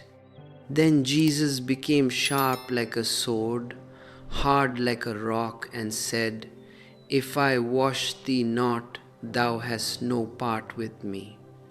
Look at this. Even your ideas of what is respectful, even your concepts of what is appropriate can be a subtle fortress of your ego. If you say no to the Master, even out of a false sense of humility, you are still maintaining your own boundaries. You are still saying that you know better than the Master what should be done. A disciple is a total, magnificent, unconditioned yes. He says, "I am no more. Whatsoever you want to do, do it. I am ready to be washed. I am ready to be broken. I am ready to die so that I can be reborn." Only in that absolute openness can the transmission happen outside the scriptures, directly from being to being. When Jesus washed their feet, he was giving them his last, greatest gift, a push of infinite energy from below, so that their inner flame could be lit before he left. But they did not understand. He asked them, "Know ye what I have done to you?" And they knew not. Their eyes were heavy with the weight of sleep. He took his closest disciples, Peter, Andrew, and John, into the isolated Garden of Gethsemane, and he began to be sorrowful and very heavy.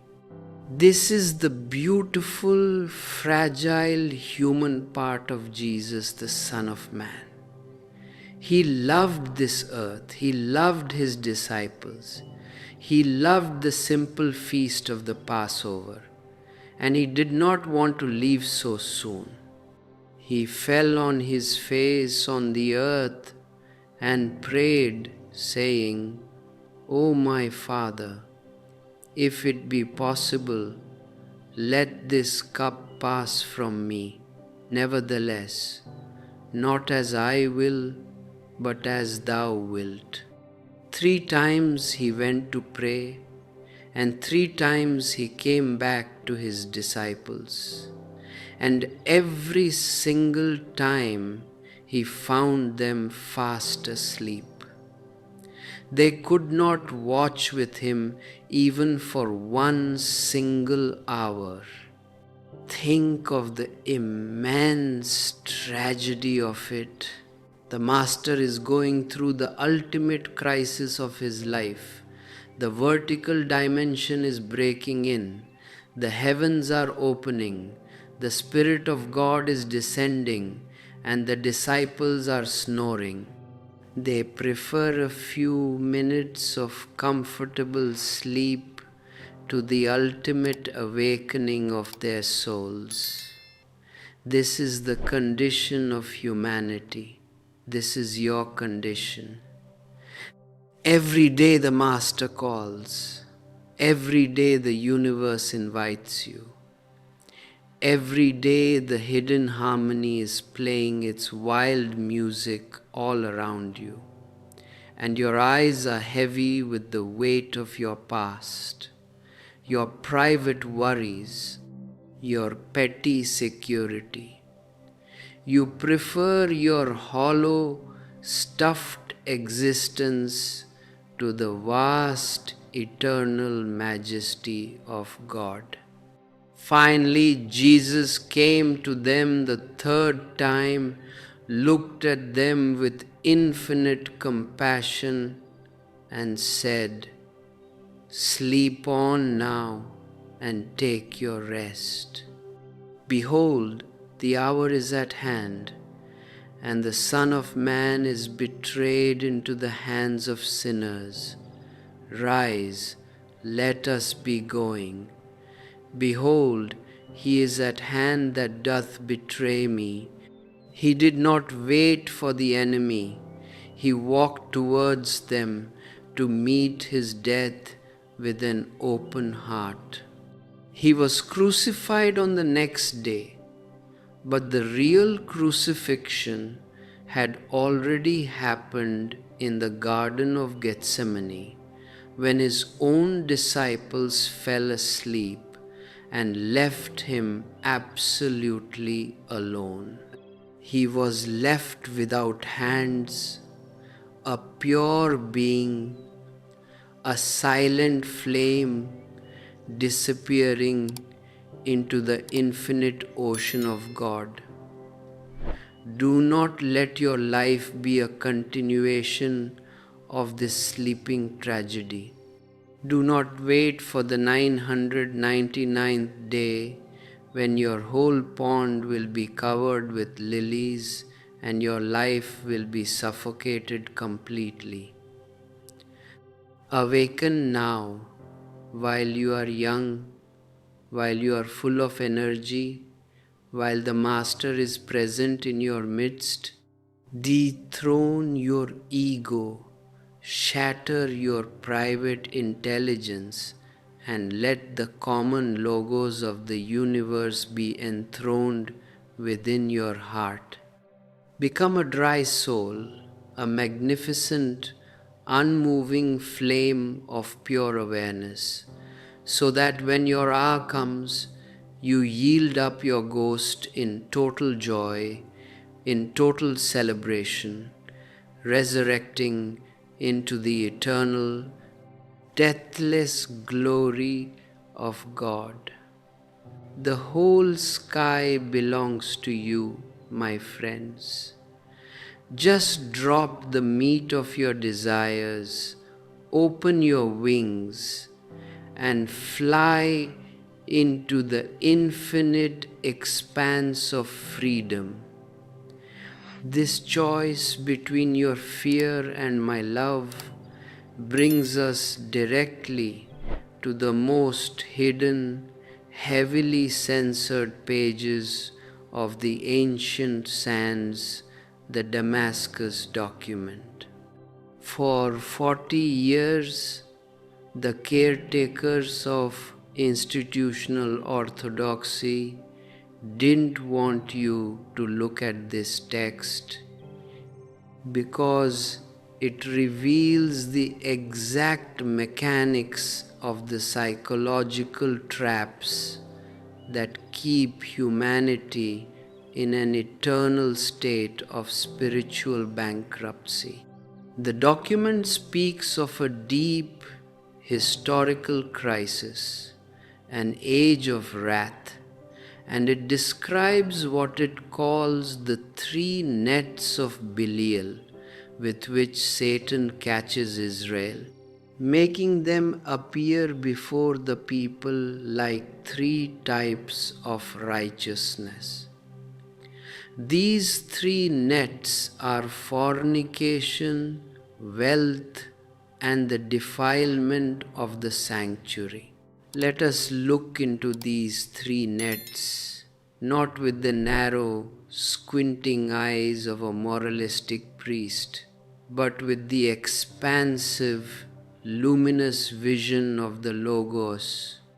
for these are the very structures that your ego uses to keep you fast asleep while making you believe that you are virtuous.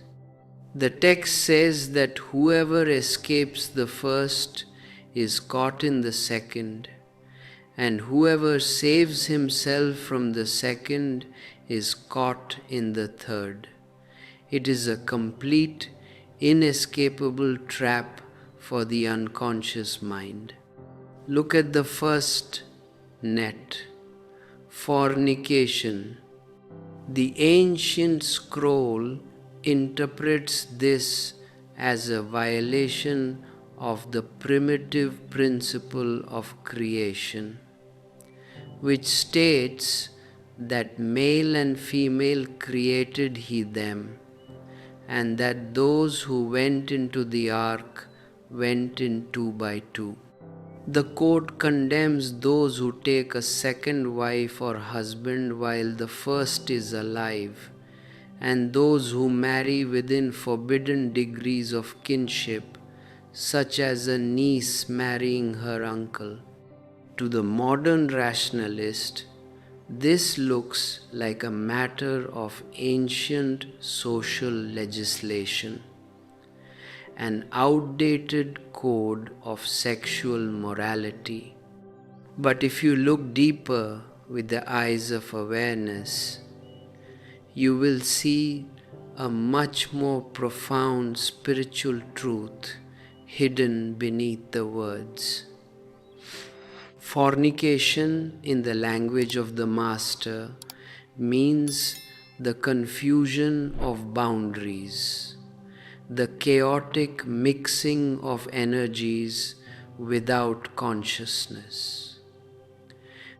It means moving into a relationship driven purely by biological blindness, by the mechanical urge of the flesh, without any inner unity or sacred harmony.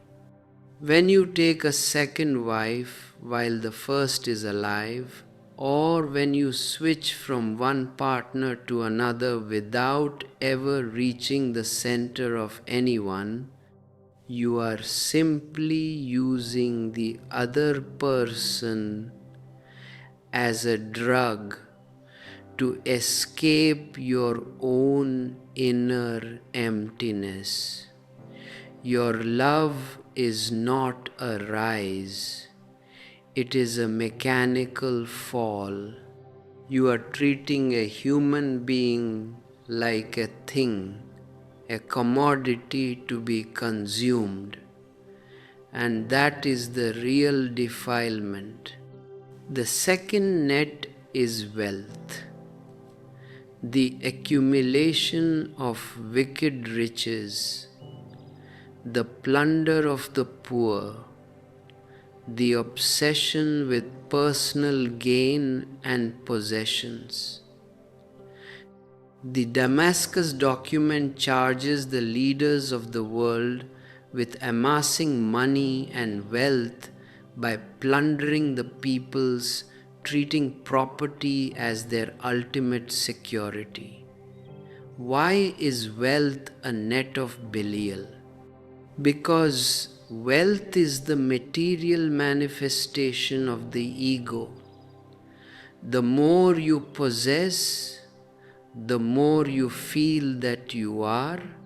Your bank balance gives you a false sense of solidness, a deceptive crown of importance in the eyes of the crowd.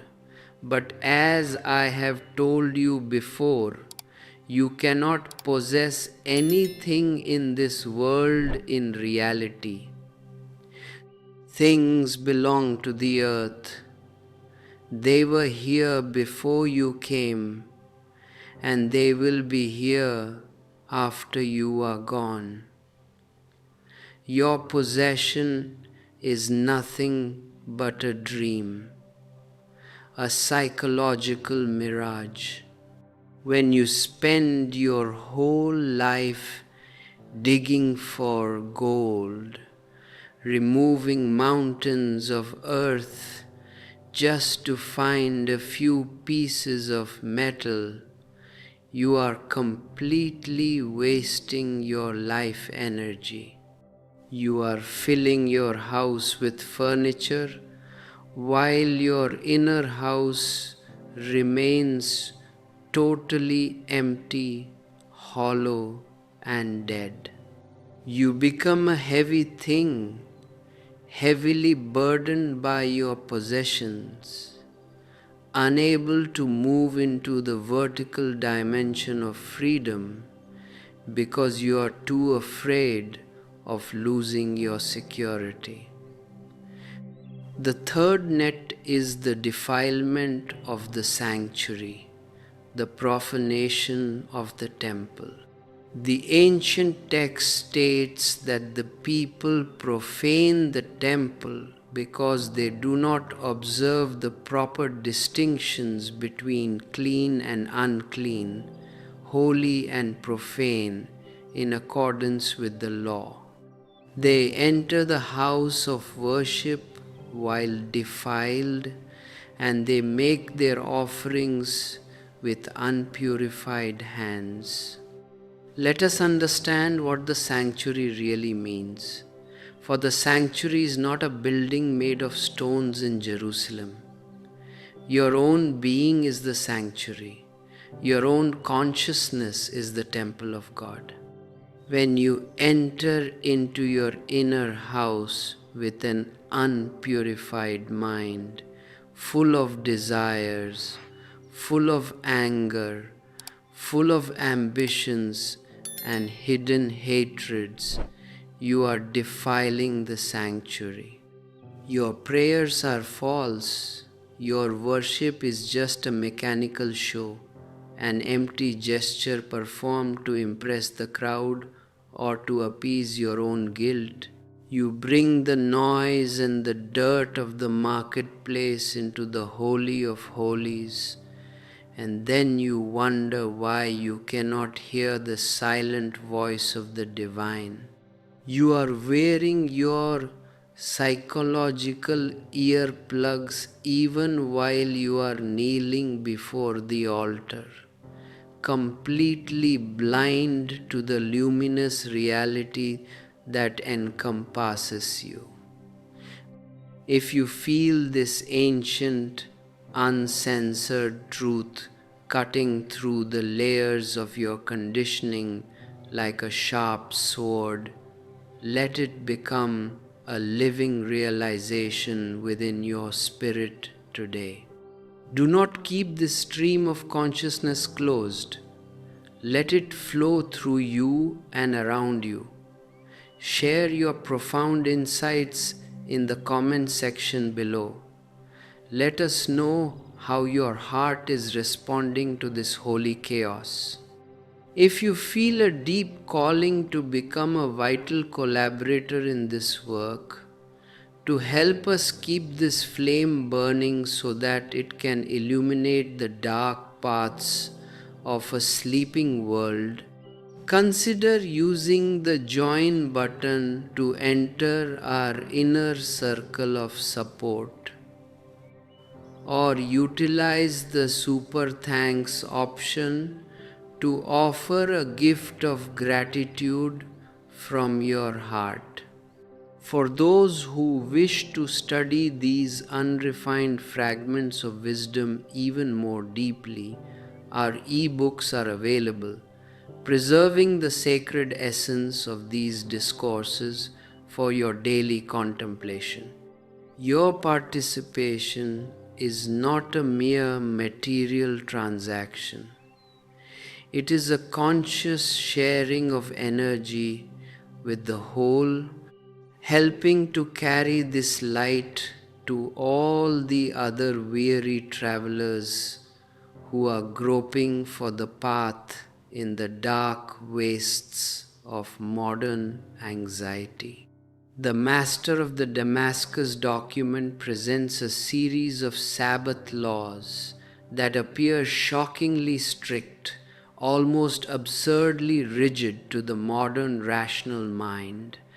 The code states that no man shall do any work on the sixth day from the moment when the sun's orb is distant by its own fullness from the gate wherein it sinks.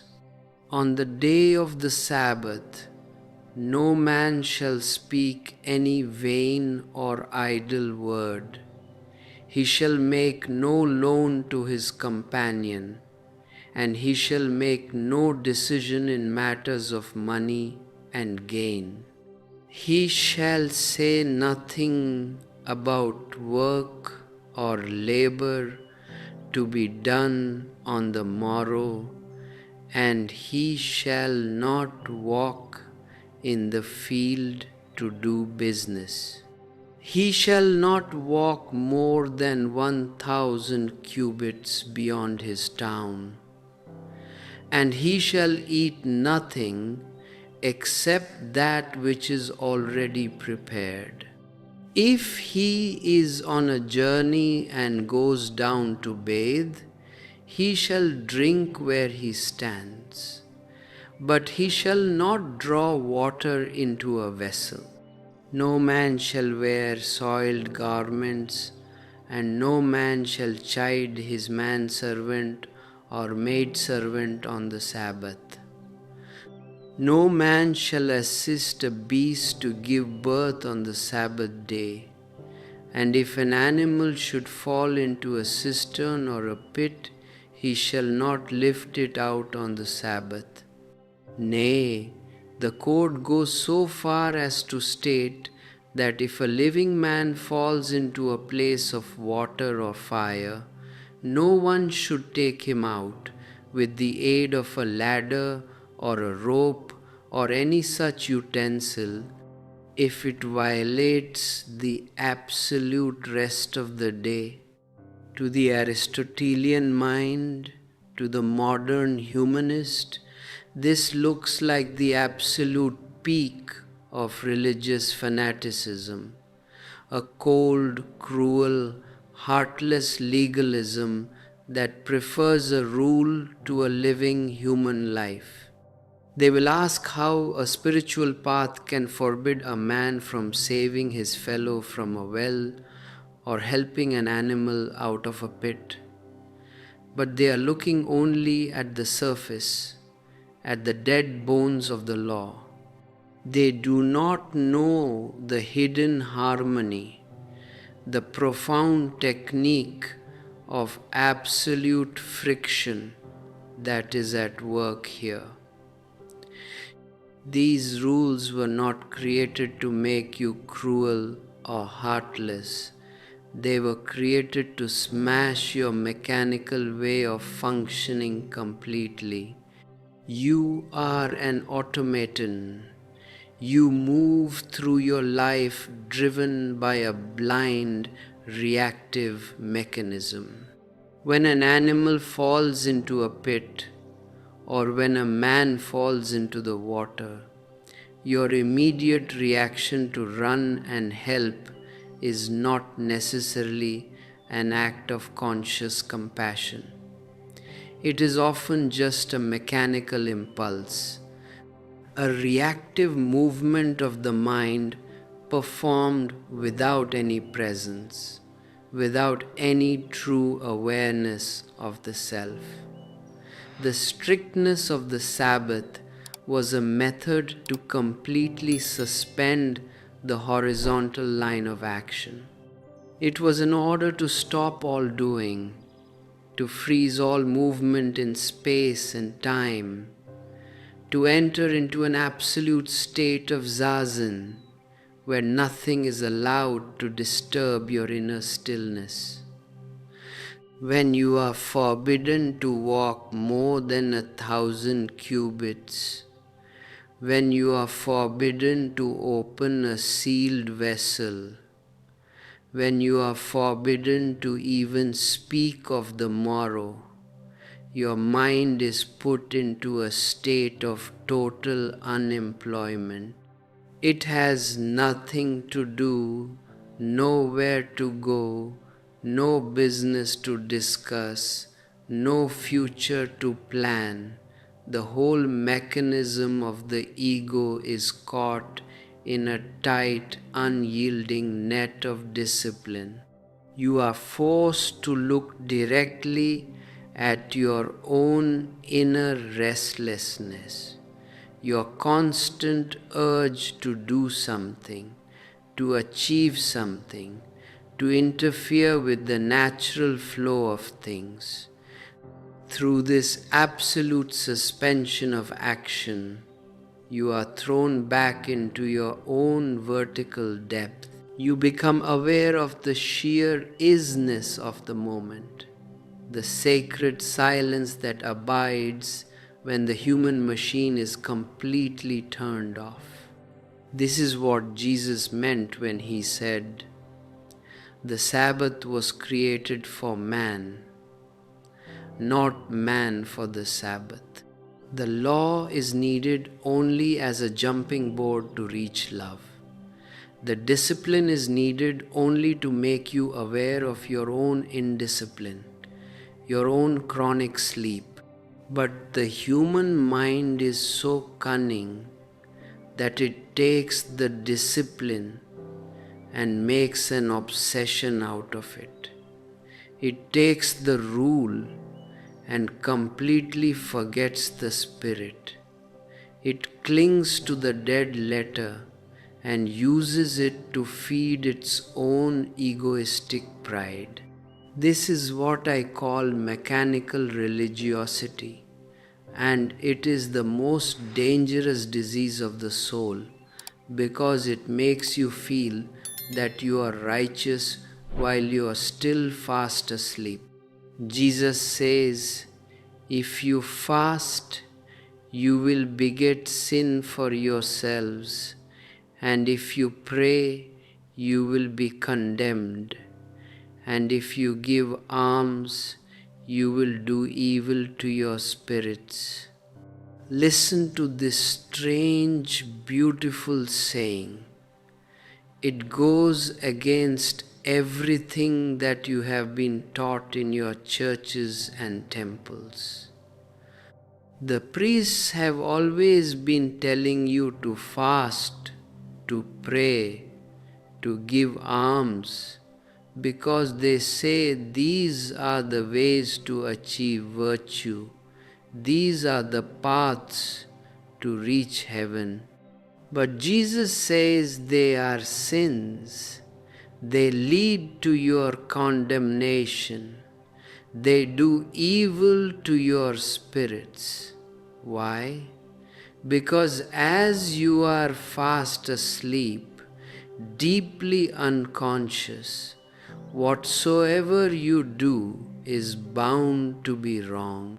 The quality of the act depends entirely on the quality of your being, not on the outer performance.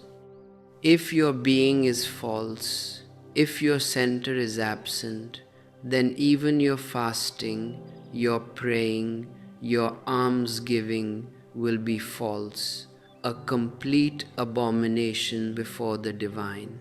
Look at your fasting. Why do you fast? The mind moves always to the extreme. It finds balance impossible.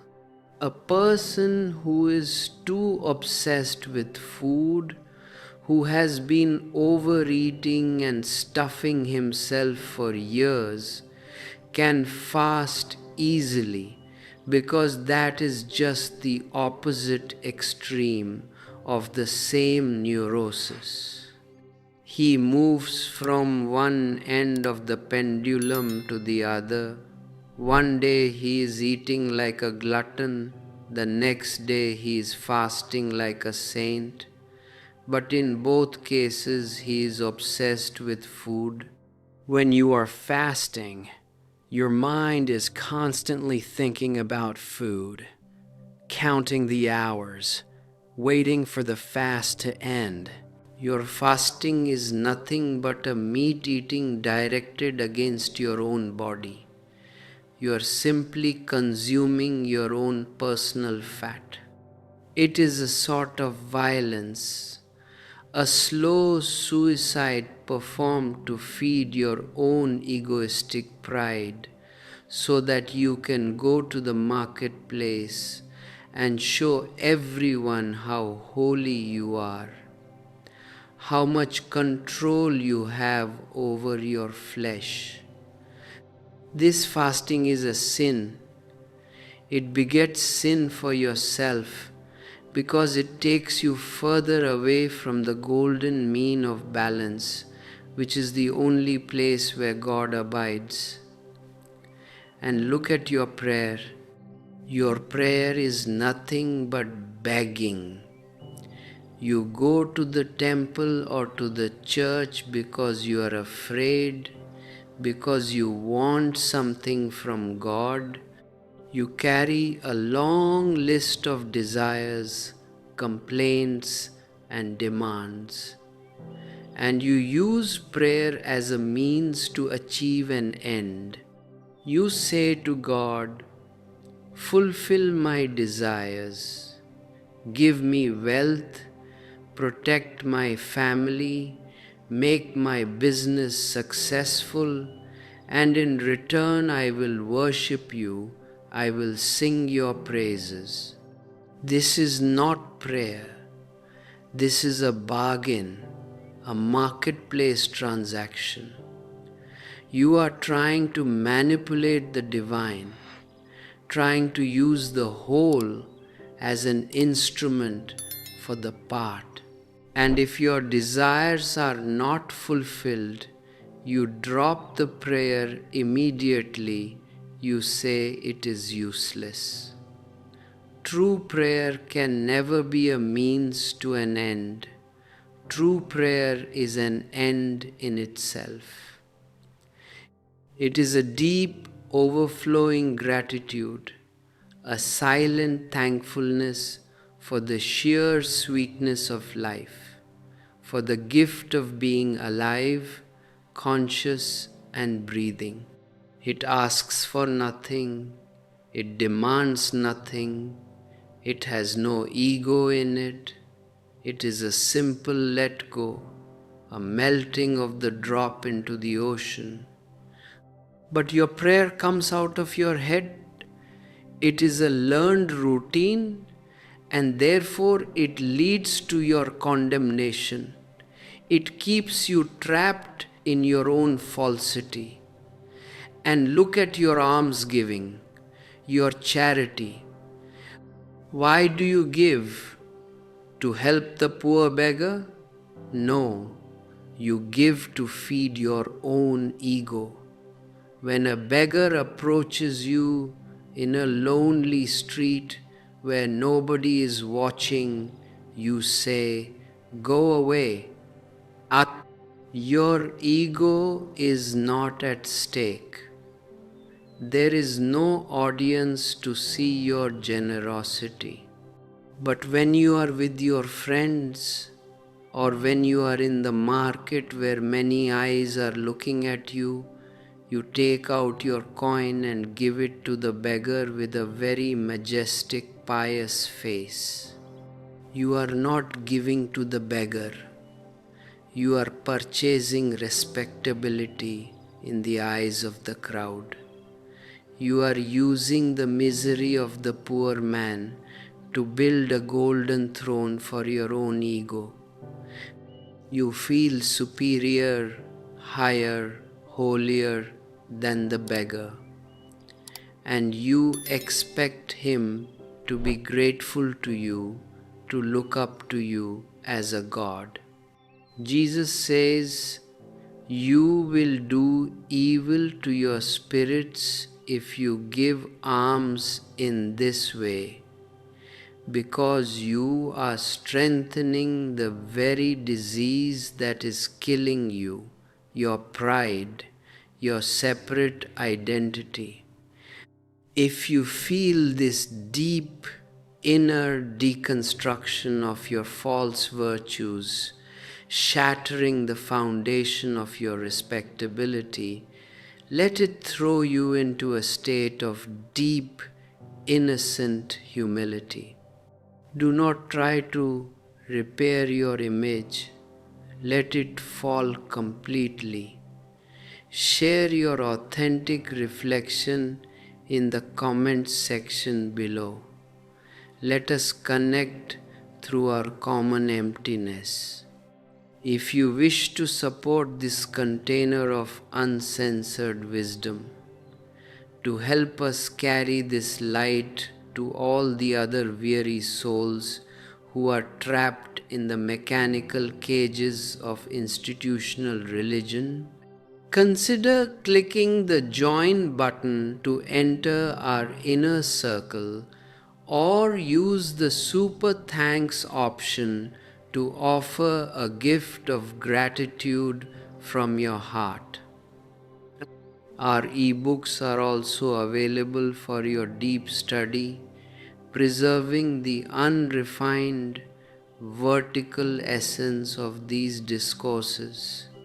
Let your support be an unmotivated sharing, a natural movement of love, just as a flower spreads its fragrance to the wind without asking for anything in return.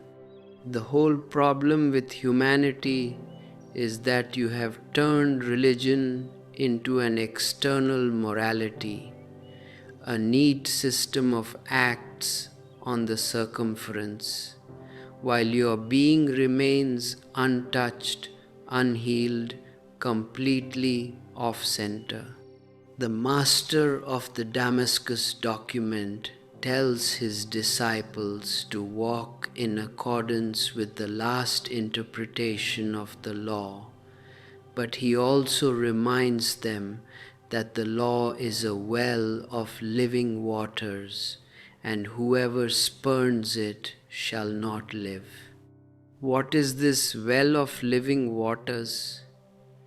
It is your own innermost consciousness when it is brought to one, when it is healed, when it becomes whole. A healthy man is a man with a center, a man who has achieved an inner continuum that remains unbroken 24 hours a day. But your mind has no center. It is a moving crowd of contradictory thoughts and emotions. In the morning you are angry, and anger becomes your identity. In the afternoon you are loving, and love becomes your identity. In the evening you are frustrated, and frustration becomes your identity. You are not one person. You are a shifting mass of reactions. To be healed means to move away from the world of objects and the world of thoughts into the third layer of existence, the world of the witness. Whether you look at a house outside or close your eyes and look at the memory of the house inside, the looker remains the same. Whether you look at anger or you look at compassion, the looker remains the same. That witness is the only center, the only permanent rock in the middle of the changing flux of life. When you are rooted in that witness, you are healed, you become whole, and whenever you are whole, you become holy. Then whatsoever comes out of your mouth will be pure, because it carries the fragrance of your inner wholeness. Jesus says, "For what goes into your mouth will not defile you, but what comes out of your mouth, that is what will defile you. Don't bother too much about what goes in, about whether the food is pure or impure according to external ritual rules. The real question is, what comes out of you? When somebody insults you, he feeds you with an insult.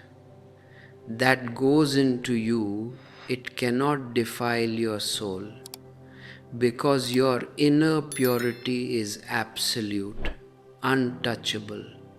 But how do you transform that insult? What comes out of you in response? Does anger come out? Does hatred come out? Or does love and compassion come out? A lotus is born in the mud. It takes the dirty mud in, but it transforms it completely through its inner alchemy and brings out a magnificent, beautiful flower. It never says, "I will not touch the mud, it is dirty." If you have the capacity of a lotus, if you have the transforming power of awareness, then even if poison is given to you, only love will come out of you. When Buddha was given poisonous food by a poor man who had prepared it with great love, he knew it was poisonous. He knew it was bitter. But he went on eating it without saying a single word, because he did not want to hurt the poor man's heart. He took the poison in, but out of his mouth came only compassion and blessings for the man. He told his disciples to honor this man, because he was like his own mother. His mother gave him his first food to help him enter into this world. And this man gave him his last food to help him enter into the other world. Poison was given to him, but only love came out. This is the true alchemy of a dry soul, a soul that has burned all moisture of unconsciousness through the fire of mindfulness. The crowd lives in an eternal postponement, always waiting for tomorrow to be virtuous, always using tomorrow as a shelter for their sins. The mind says, "Tomorrow I will meditate, tomorrow I will love, tomorrow I will become aware," but tomorrow never comes. It is a mirage, an illusion. Virtue arises only at this moment, here, now. To be a sannyasin means to stand alone on your own watchtower, to recognize that you are a solitary peak, like Everest, standing in your own original purity. You don't need the crowd. You don't need the approval of society. You don't need the crutches of borrowed knowledge. You simply flow with the universe, willy-nilly, wheresoever it leads, in a deep, total let go. Be courageous, my friends. Move beyond the clearing of social hypocrisy. Go into the wild forest of reality. There may be suffering, because there is no growth without suffering.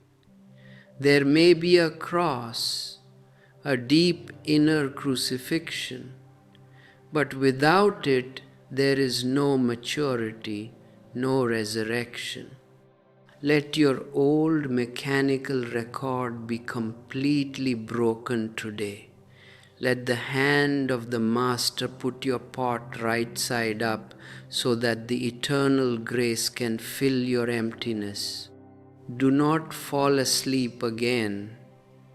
Do not let your eyes become heavy with the weight of your past delusions. Watch, pray, and remain alert so that when the final hour comes, you can say with Jesus, "Rise, let us be going. The King of eternity is at hand, and the whole sky belongs to you." The absolute readiness to die to the past brings us directly to one of the most puzzling, beautifully absurd parables ever uttered by Jesus, a saying that has systematically parameterized and paralyzed the logical minds of moralists and priests for generations. Jesus says that the kingdom is like a shepherd who had 100 sheep. One of them went astray, which was the largest. He left behind the 99 in the safe confines of the wilderness and went in search of the one until he found it. And having tired himself out, he said to that single sheep, "I love thee more than the 99. Look at the absolute, magnificent illogic of this statement. If you ask an accountant, a mathematician, a merchant of this horizontal world, he will tell you that this shepherd is completely mad. Why risk 99 sheep for the sake of one? Why leave the absolute majority unprotected in the dark forest just to pursue a single wanderer? But the shepherd is not a merchant. The shepherd is the divine logos itself. And the arithmetic of God is totally different from the arithmetic of your calculating mind. The priests love the 99 because the 99 are sheep. They behave like a collective crowd. They are predictable. They are obedient. They never create any trouble, and they follow each other blindly over the fence. If one jumps, they all jump because they do not have an individual consciousness of their own.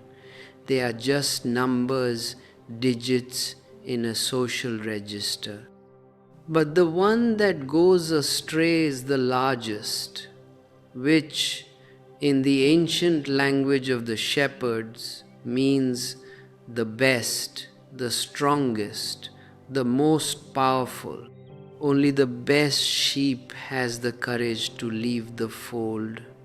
Only the strongest has the energy to wander away from the safety of the crowd and face the wild forest alone. God loves the rebel. God loves the one who dares to go astray, because only in the capacity to go astray is the first spark of an authentic individual born. The moralistic priests are always shocked by this parable because they want you to remain part of the herd. They want you to remain a submissive, manageable piece of their congregation. But mediocrity never goes astray simply because it lacks the energy to leave the well-trodden paths of the crowd. Mediocrity sits safely in the corner, repeating words it does not understand, adjusting itself to a sick society, hiding behind the shield of respectability. Genius goes mad or becomes enlightened because it has a flood-like energy that cannot be contained by the local walls of social conventions. Look at the madhouses of the world. They are full of the best intelligences, full of potential Buddhas who went wrong simply because their immense energy could not find a creative vertical channel. If that energy is not turned vertically into meditation, it becomes a destructive force. It becomes a chaos. But that very capacity to become a chaos shows that there is life, that there is power, that there is a volcano ready to erupt. A bloodless, anemic child will never create any trouble. He will sit quietly wherever you place him. He will repeat his prayers like a mechanical doll. But a child who is truly alive will be a problem child. He will climb the trees, he will break the rules, he will run into the wilderness because his energy is overflowing. The master is always looking for this overflowing energy. He is not interested in the 99 dead, pale, mediocre conformists who are standing in the church. He is interested in the one who has left the fold, the one who has become a solitary peak. When you step out of the herd, when you decide that you are no longer satisfied with being a mere number in a social camp, you are beginning to understand what it means to join a living caravan of truth. To support this ongoing journey, to help us keep this unfiltered, uncensored fire burning so that it can reach all the other lonely peaks across this sleeping planet, we invite you to participate directly in our work. Do not let this remain a passive listening. Let it become a mutual sharing of your life energy. You can click the join button on your interface to step into our inner circle, becoming an active collaborator in this temple of non-doing. Or you can use the super thanks option to offer a spontaneous gift of gratitude from your heart. A beautiful gesture of thankfulness for the sweetness of life. For those who want to explore the unrefined, raw fragments of these discourses in their complete depth, our e-books are available, preserving the sacred maps of the inner sky. Your support is a conscious alignment with the whole, a way of keeping the vertical channel open in a world that is heavily drugged by horizontal illusions. The concept of the ego is a necessary stepping stone in this dialectical process of life. You cannot surrender something that you do not possess. A beggar cannot renounce riches because he has no riches to renounce. A fool cannot renounce knowledge because he has no knowledge to throw away. An empty puppet cannot surrender his identity because he has not yet earned one. you must first build a sharp, crystallized, powerful ego before you can authentically drop it at the feet of the divine. This is the paradox of growth. First, you must go astray. You must become independent. You must stand on your own feet as a distinct individual. And then, in the very peak of your individuality, you surrender your island back into the ocean. The child grows only when he resists his parents, when he fights against the authority of his home, when he asserts his own separate existence.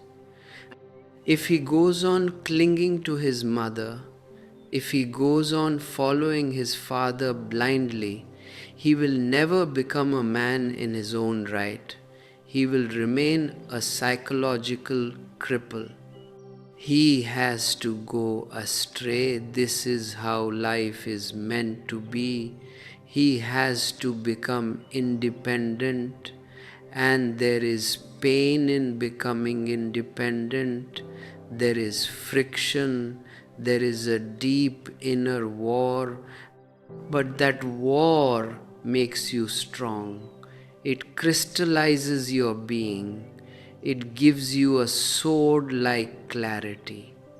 And when you have that sword, you can offer it to the master. When you have a rich, fully developed ego, you can drop it in deep trust. And that humbleness is totally different from the humbleness of the weak.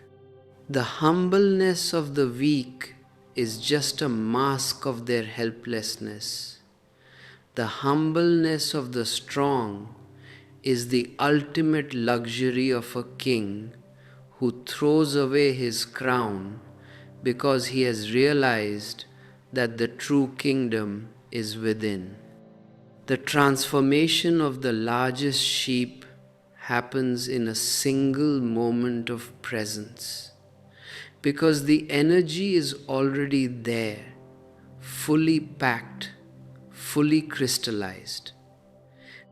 Look at the story of Angulimala, the mad murderer who had taken a vow to kill 1,000 people and wear a rosary made of their fingers.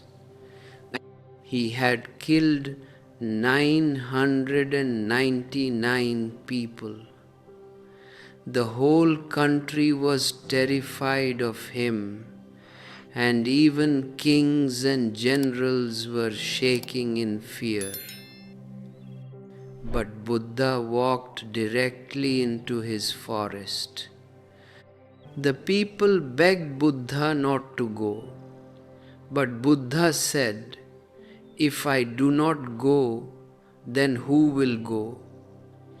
He is a man of immense power. He is fighting the entire society alone. He needs me. Either he will kill my body or I will kill his ego. When Angulimala saw Buddha walking childlike, innocent, completely relaxed in the face of death, his murderous heart felt a sudden, strange compassion. He shouted to Buddha from his rock, "Stop! Don't move a single step forward." But Buddha continued moving gracefully. Buddha said, "I stopped long ago, Angulimala. All my motivations have ceased. My movement has achieved its goal, so I am still. It is you who are moving. It is you who are running after illusions. And I say to you, stop." Angulimala laughed and said, "You are completely mad. You are walking and you say you have stopped. I am sitting on a rock and you say I am moving." Then Buddha asked him to cut a branch from a tree, and he cut it with a single blow of his sword. Then Buddha said, "Just one thing more, join it back to the tree." Angulimala said, "You are indeed a fool. Even a child knows that what is cut cannot be joined back." And Buddha laughed and said, "When you can only destroy and cannot create, what bravery is there in cutting off human heads? Destruction can be done by children, but to join back requires a master." In that single flash of lightning, Angulimala saw his own sleep, his own madness. He fell at Buddha's feet, dropped his sword, and in that very moment he was converted. The largest sheep came back to the fold, carried on the shoulders of the shepherd. The next day Angulimala was a beggar, Buddha's beggar, walking in the same city where he had killed so many people. The people were terrified. They stood on their terraces and started throwing stones at him, because every family had been a victim of his violence.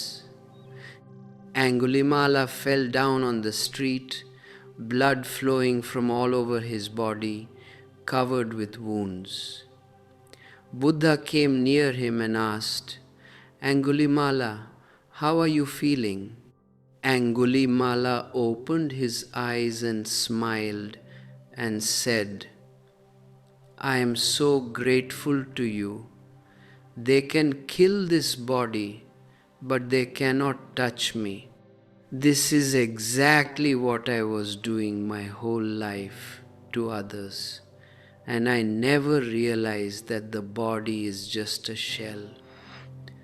Buddha looked at his disciples and said, "Look, Angulimala has become enlightened. He has become a knower of the ultimate truth. This can happen in a single moment if the energy is there.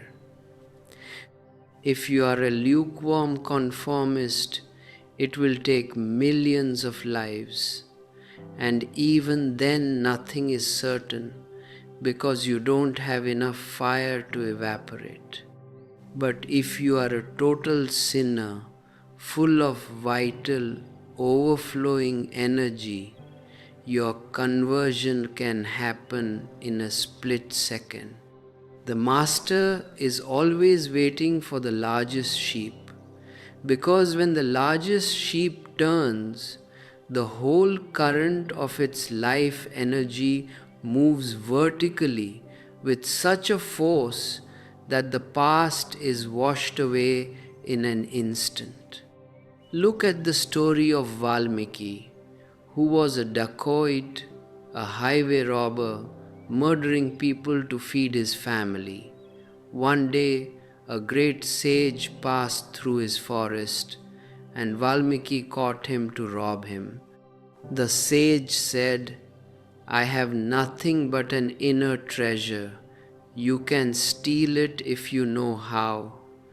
But tell me one thing, you are committing all these murders and sins for your wife, your mother, your children. Go to your house and ask them if they are ready to share your punishment when the last judgment comes, when you stand alone before God." Valmiki laughed and said, "You are trying to play a trick to escape, but I will bind you to a tree and go and ask." He went to his house, asked his wife, and she said, "Why should I share your punishment?" It is your duty to feed me. I don't care how you bring the bread.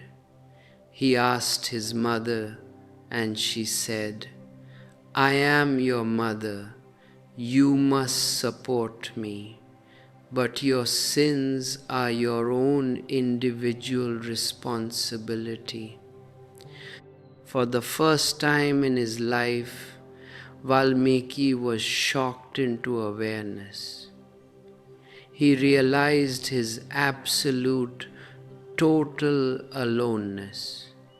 He saw that he was born alone, that he would die alone, and that his separate identity was just a false illusion he had been carrying for people who did not even care about his soul.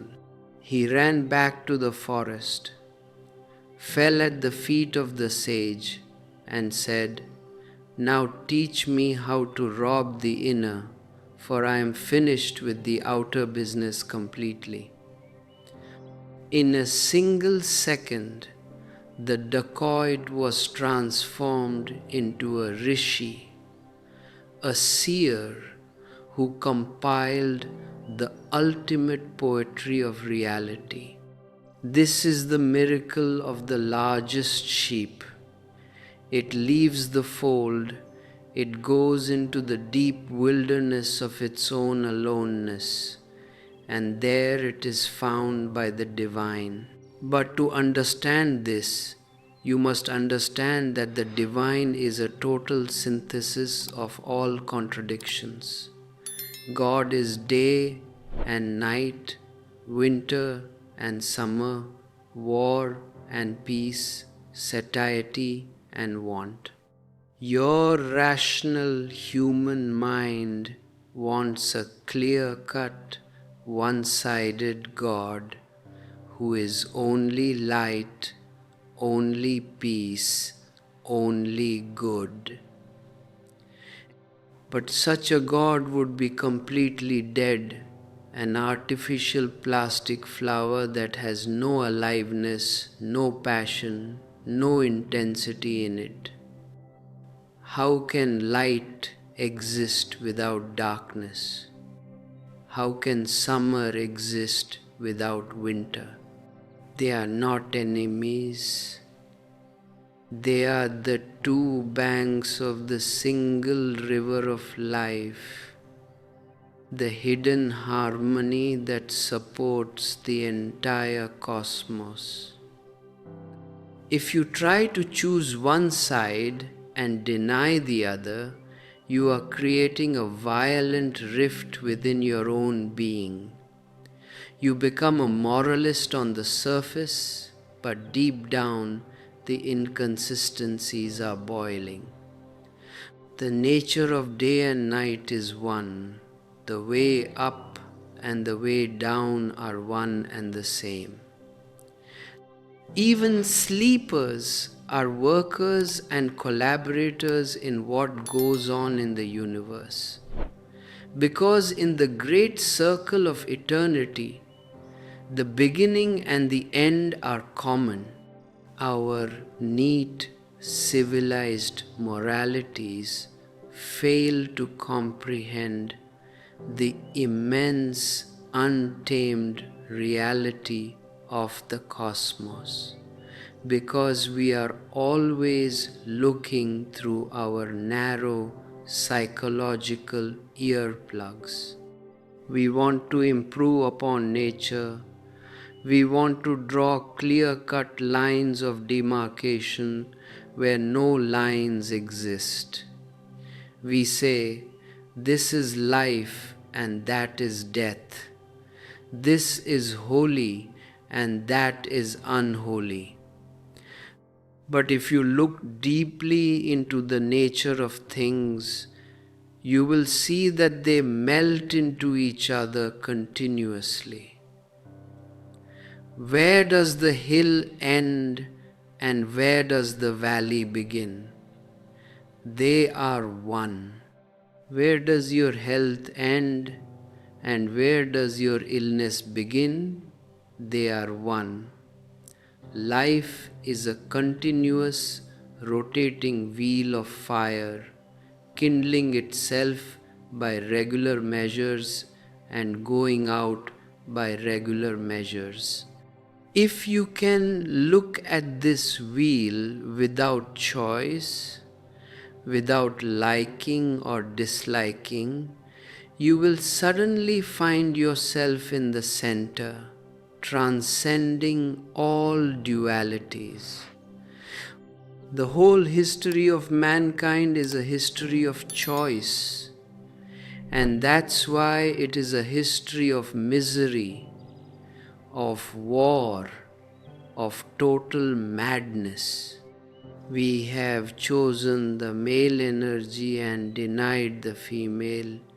We have chosen the active and denied the passive. We have chosen the head and denied the heart. Because of this choice, our peace is nothing but a preparation for another war. Our love is nothing but a mask for hate. Our holiness is nothing but a sacred disease.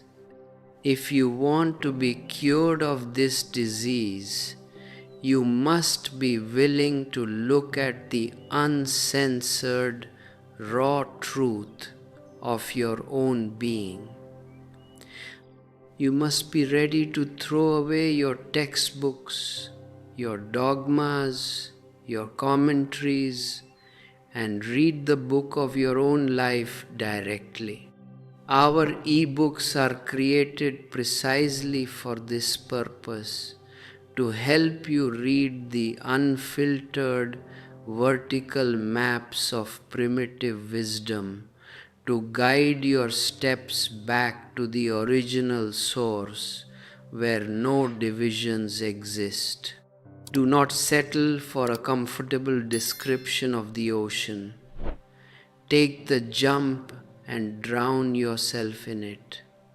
When you are ready to drown, when you are ready to lose your private intelligence completely, you become a collaborator with the universe.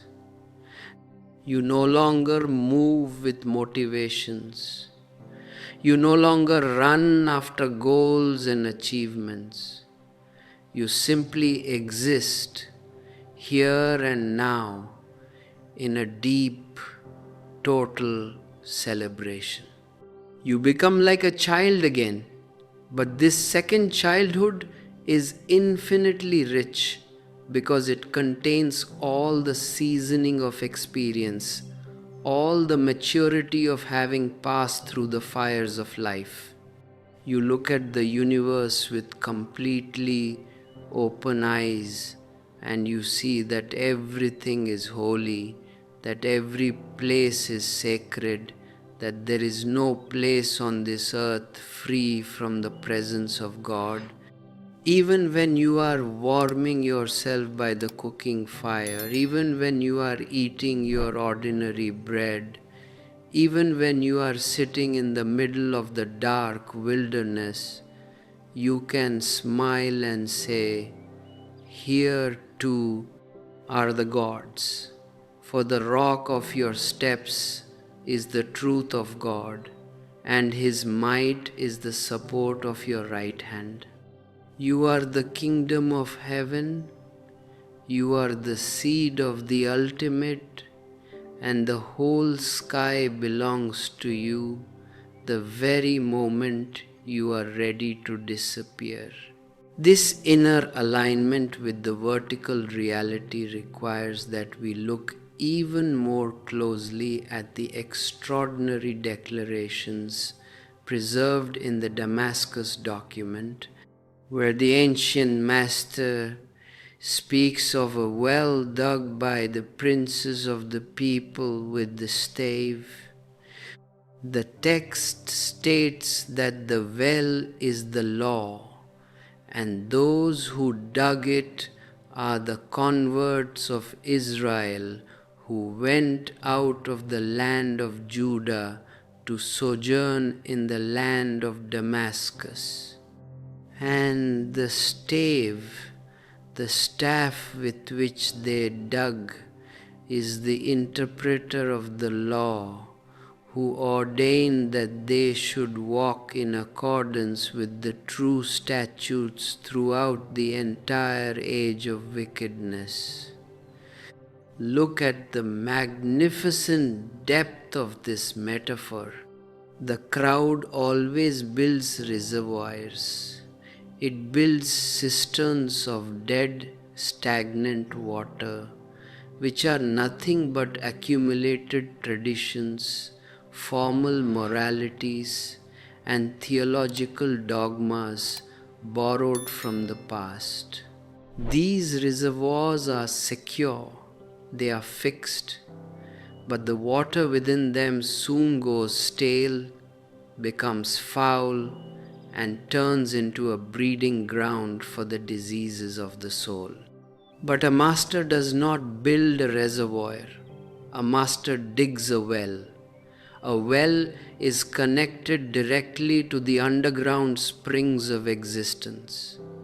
Its water is constantly fresh, constantly moving, constantly alive. And to dig a well, you need a stave, a staff, which is the alive insight of a living master, an inspired interpreter who can look beyond the dead letter of the text to uncover the flowing stream of the ultimate logos. The conventional priests can never understand the meaning of this well, because they are the builders of the wall, those who daub it with plaster to hide the deep structural cracks of their own self-ignorance. They follow the scoffer, the spouter of lies, who sheds over the people the waters of deception, making them wander in a pathless wilderness where all tracks of true justice are lost. The scoffer loves to give you easy interpretations. He loves to show you loopholes in the law. He loves to flatter your ego so that you can feel comfortable in your sleep.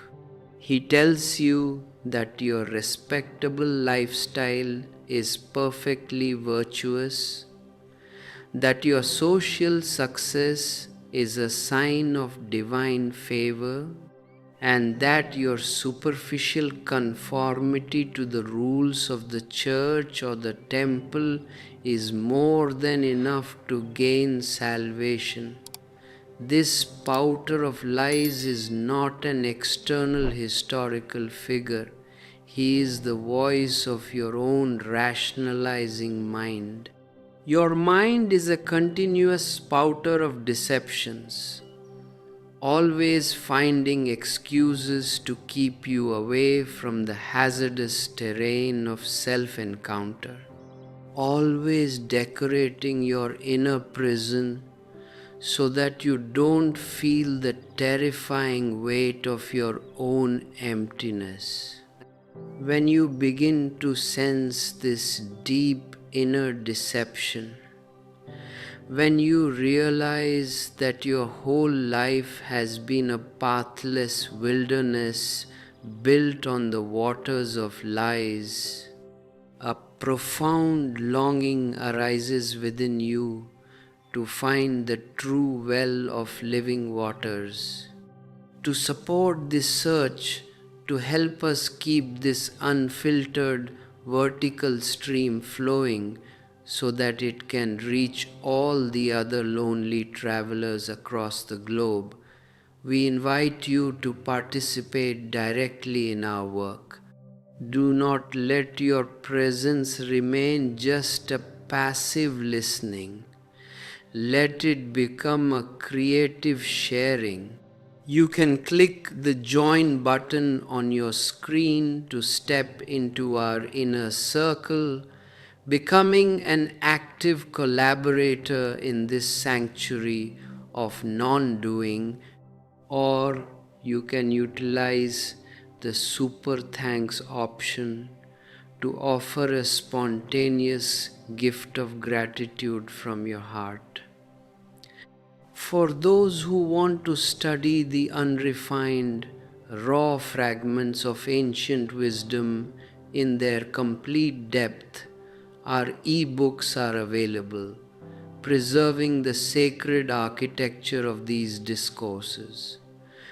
Your support is not just a material transaction, it is a conscious alignment with the whole, a way of keeping the fire burning in a world that is completely frozen in its own delusions. The Damascus document declares that human nature has no real understanding. Only the divine nature has it. Man is not rational. Only what encompasses him is intelligent. Look at this profound declaration by Heraclitus, which completely shatters the entire foundation of Western rationalism. For centuries, your philosophers have been telling you that man is a rational animal, that reason is the highest virtue, and that through logic you can solve all the riddles of existence. But I tell you, your reason is your sleep. Your logic is nothing but a small, narrow cage that you have built out of your past memory to protect your ego from the immense, untamed reality of the cosmos. Whatsoever is divine escapes your notice precisely because of your incredulity, precisely because you cannot trust anything that cannot be explained by your tiny teaspoon of logic. You demand a proof for everything. You want a guarantee for every step. And because of this chronic skepticism, you remain completely blind to the magnificent harmony that is happening all around you every single moment. The logic of the mind is based on choice, and choice is the root cause of all your divisions. You choose the day and reject the night. You choose the summer and reject the winter. You choose the saint and reject the sinner. You choose what you think is good and you fight madly against what you think is bad. But existence does not choose. God is day and night, winter and summer, war and peace, satiety and want.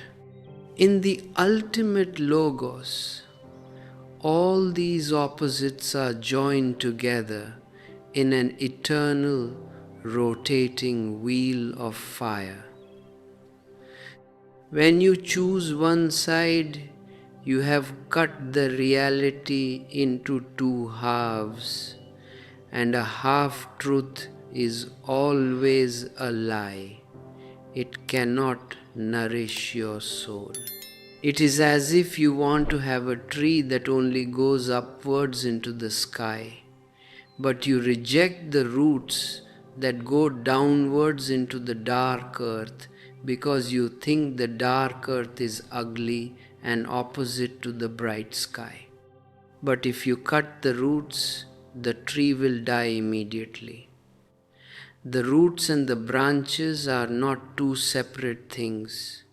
They are the two dimensions of a single flowing life. The way up and the way down are one and the same. This is why the Qumran scrolls speak of the opponents of the community as Ephraim and Manasseh, two symbolic factions representing the Pharisees and the Sadducees. These were the respectable, orthodox, learned scholars of Jerusalem who had turned their backs on the living Master, the teacher of righteousness, because his vertical vision was too dangerous for their comfortable horizontal structures. Ephraim walks in lies and falsehood, preferring easy interpretations and smooth things. Manasseh consists of the great men, the mighty heroes, the men of dignity who acted arrogantly for the sake of riches and gain. They are the two aspects of the conventional mind. The Pharisee represents intellectual hypocrisy, the outer show of morality without any inner consciousness.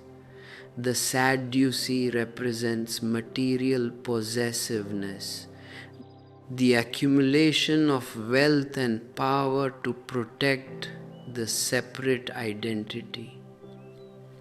They are both against the Logos. They both set themselves counter to the precepts of truth, because the truth requires that you drop both respectability and possessiveness. Truth requires that you become an absolute nobody, a zero, an empty room through which the wind can pass without any obstruction.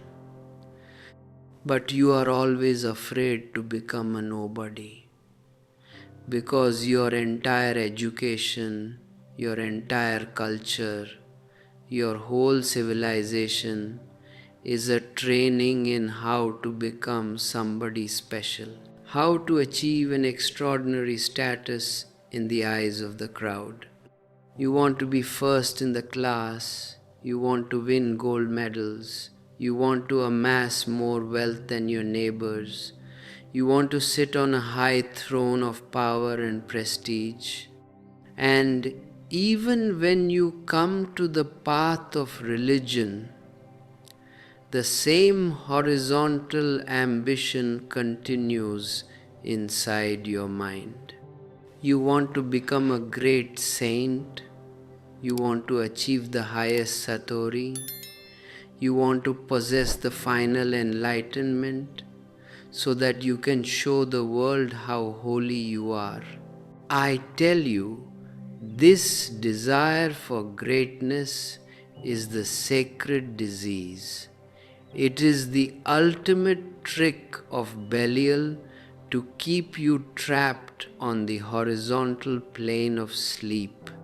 The true master does not teach you how to become great. He teaches you how to become absolutely ordinary, how to dissolve your separate identity into the common ground of existence. We should let ourselves be guided by what is common to all, for the Logos is common to all. Yet most men live as if each of them had a private intelligence of his own. Look at the beauty of being ordinary. When you are ordinary, you are like a child who has no name, no character, no fixed pattern of life. A child does not ask for reasons, he does not look for purposes or meanings, he simply plays his counters in a game, totally alive, totally present in the moment. If he is hungry, he eats. If he is tired, he sleeps. If he feels like crying, he weeps out of his whole heart without any shame or hesitation. He has no private intelligence, no personal theology. He is just a pure opening through which the universal consciousness flows. The royal power is a child's, because innocence is the only true power that exists in the cosmos. All other powers, the power of the politician, the power of the billionaire, the power of the high priest, are false coins, temporary illusions that will be snatched away from your hands by death in a single second. But the power of innocence can never be destroyed, because it does not belong to your separate ego. It belongs to the whole, and the whole endures forever. To help you reclaim this royal power of innocence, to guide your steps out of the paths of corruption back to the original source, we have preserved the unrefined, direct maps of ancient wisdom in our e-books. They are not written to give you more dead knowledge, but to help you unlearn all the false theories that are blocking your inner light. If you feel a deep, authentic readiness to drop your private mind, to shatter your psychological earplugs, and to look directly into the bottomless abyss of reality, join us on this vertical journey. Share your unique, unrefined reflection in the comments section below, and let us know what is happening to your spirit as the fire of this master melts your frozen structures. Subscribe to this channel so that we can continue to vibrate together in this space of silent mindfulness, and share this video with all the other sleeping souls who are still groping for the path in the dark cellar of modern respectability.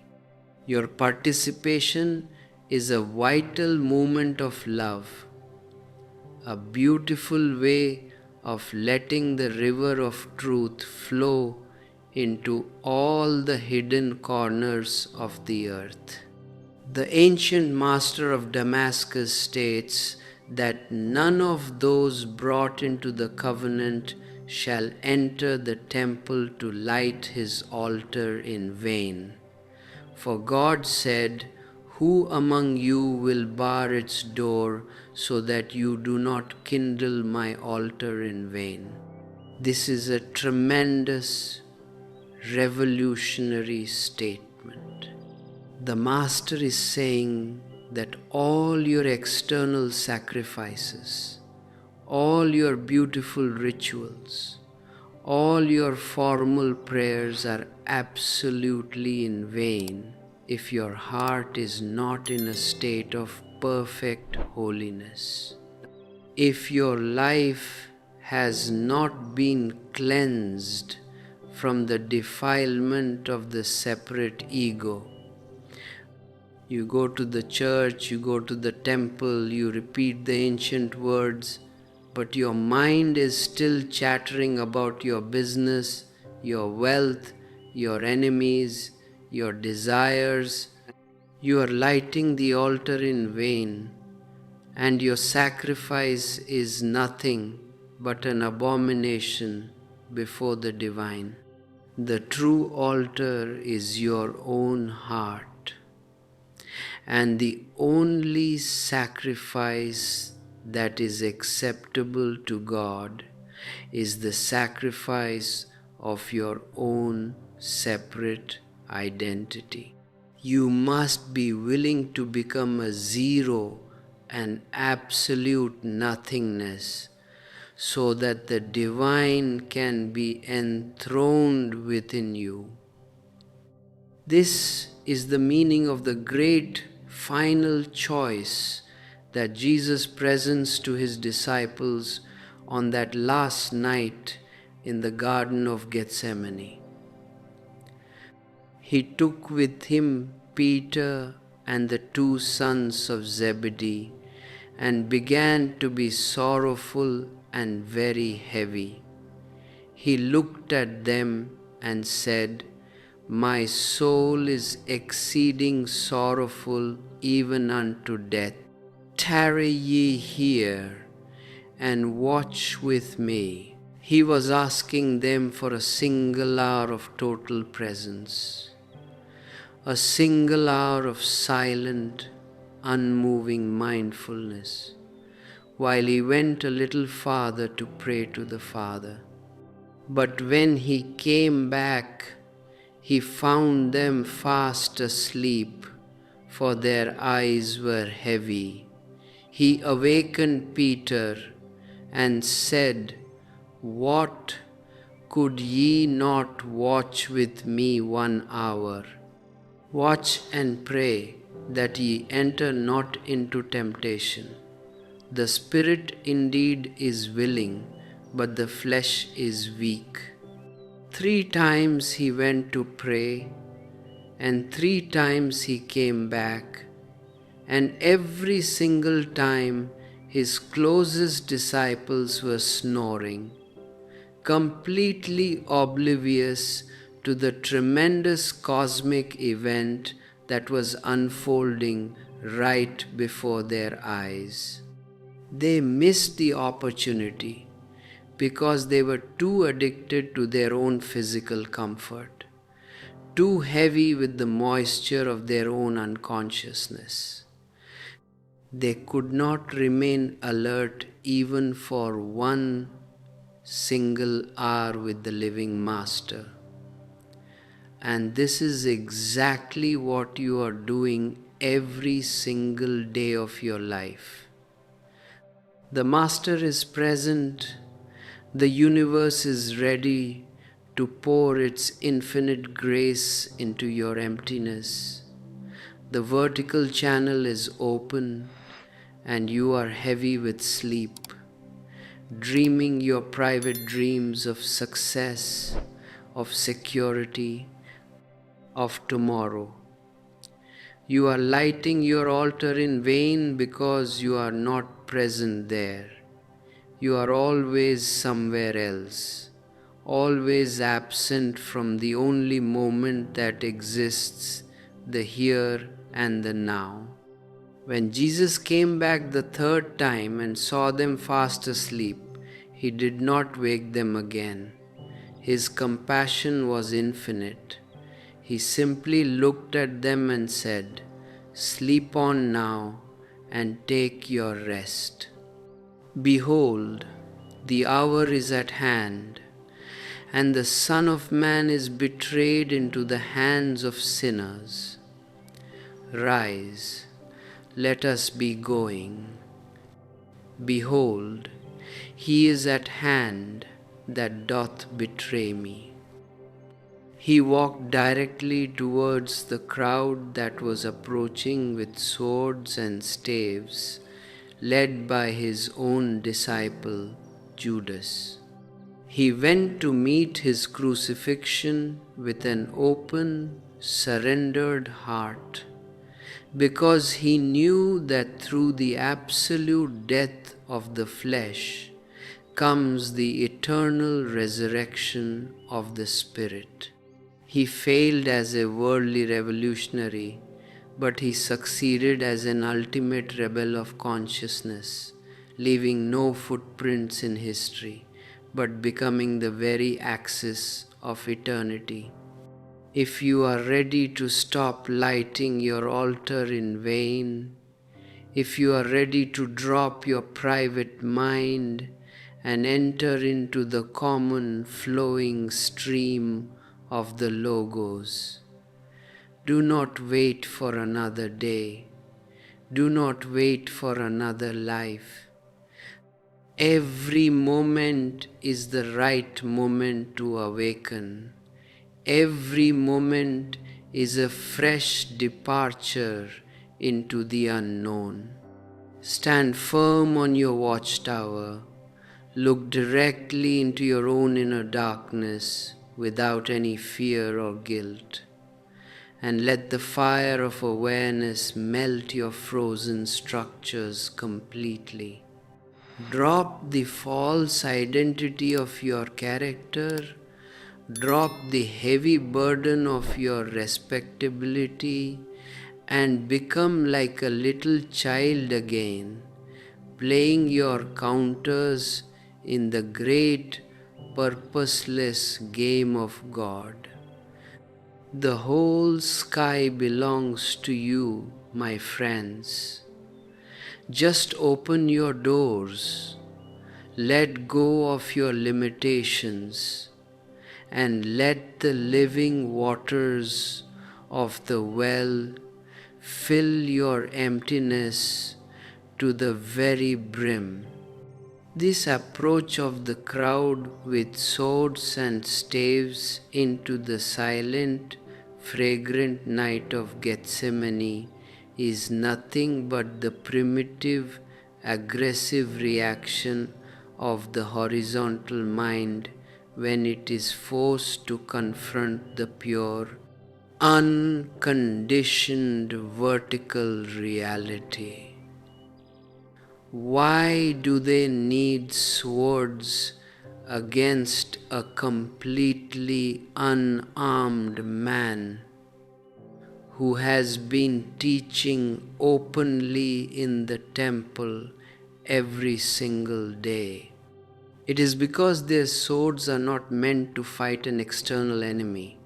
Their swords are a desperate attempt to conquer their own inner panic, their own deep-seated guilt, their own terrifying cowardice.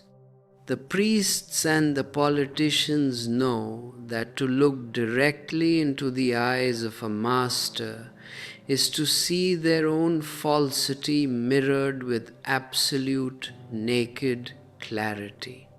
They bring weapons to give themselves a false sense of courage, to hide behind a facade of physical force so that they do not have to face the total, beautiful vacancy of a man who has become one with the whole. Judas walks at the head of this crowd and he betrays the master with a kiss. Think about the profound, chilling psychology of this gesture, the kiss of love becoming the very vehicle for the kiss of death. This is what your intellect does every single moment of your sleeping life. Your intellect comes close to truth. It says it loves truth. It weaves beautiful, sophisticated theories around it, and then, through its very sophistication, it bargains truth away for 30 pieces of silver, for some petty convenience, for some trivial security of this material world. Judas is the ultimate archetype of the intellectual ego. He was the only cultured, sophisticated disciple among those simple fishermen and carpenters. And therefore, he was the most egoistic, the most prone to deep inner conflict. He wanted to guide the master. He wanted to impose his own socialistic, logical ideas upon the master's vertical flow.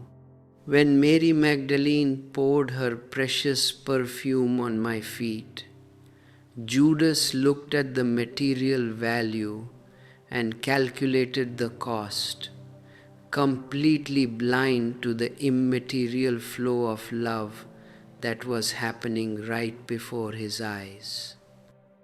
He represents your own head, which is always calculating, always projecting, always trying to turn a spontaneous romance into a business transaction.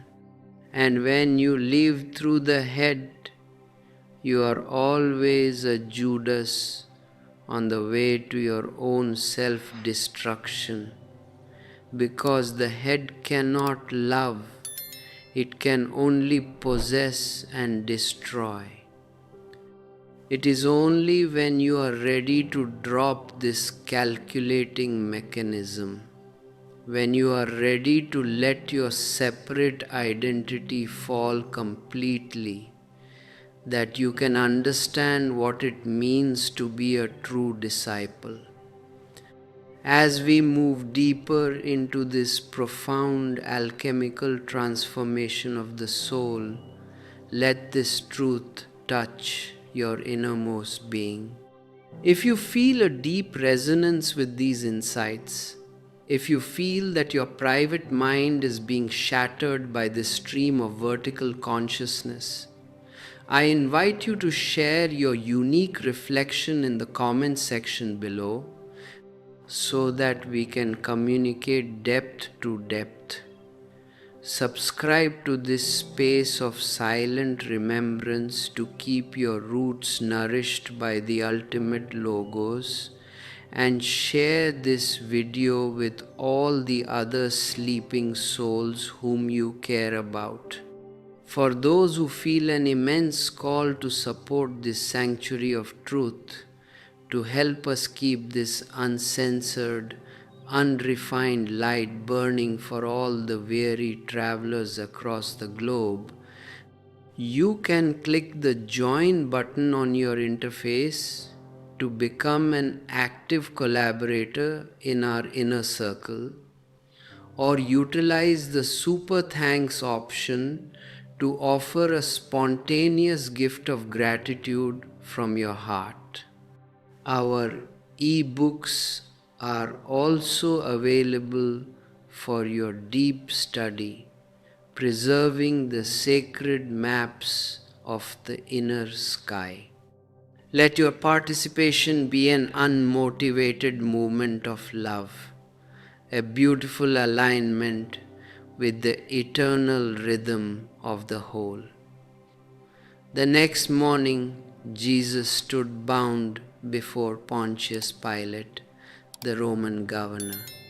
And Pilate asked him, saying, "Art thou the king of the Jews?"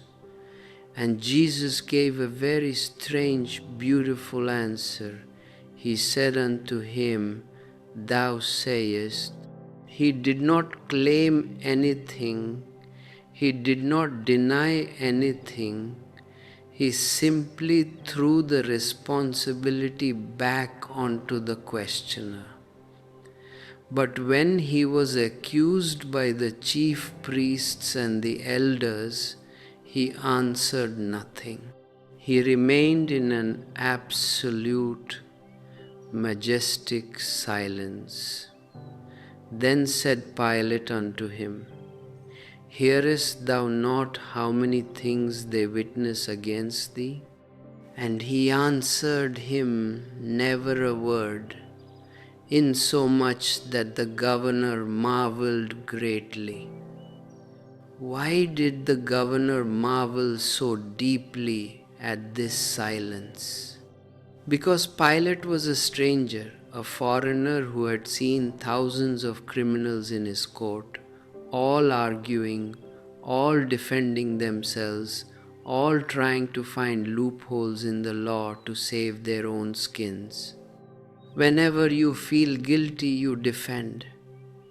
Whenever you know you are wrong, you rationalize. Whenever you are clinging to your false identity, you talk much to protect it. But when you are absolutely innocent, when you are a simple mirror reflecting the reality as it is, what is there to say? Your very silence becomes the most eloquent answer. Jesus had nothing to accept and nothing to reject. He was a pure vacancy, and that vacancy was terrifyingly beautiful to the governor. This absolute silence is the ultimate language of the Logos. It cannot be understood by the chief priests and the elders because they live on the periphery. They live in the world of words, dogmas, and traditions. They are the builders of the wall, those who daub it with plaster to hide the deep structural cracks of their own self-ignorance. They have created a false, comfortable house of cards for themselves, and whenever a master comes and shakes their foundations, they become mad with anger. They treated Jesus worse than a criminal.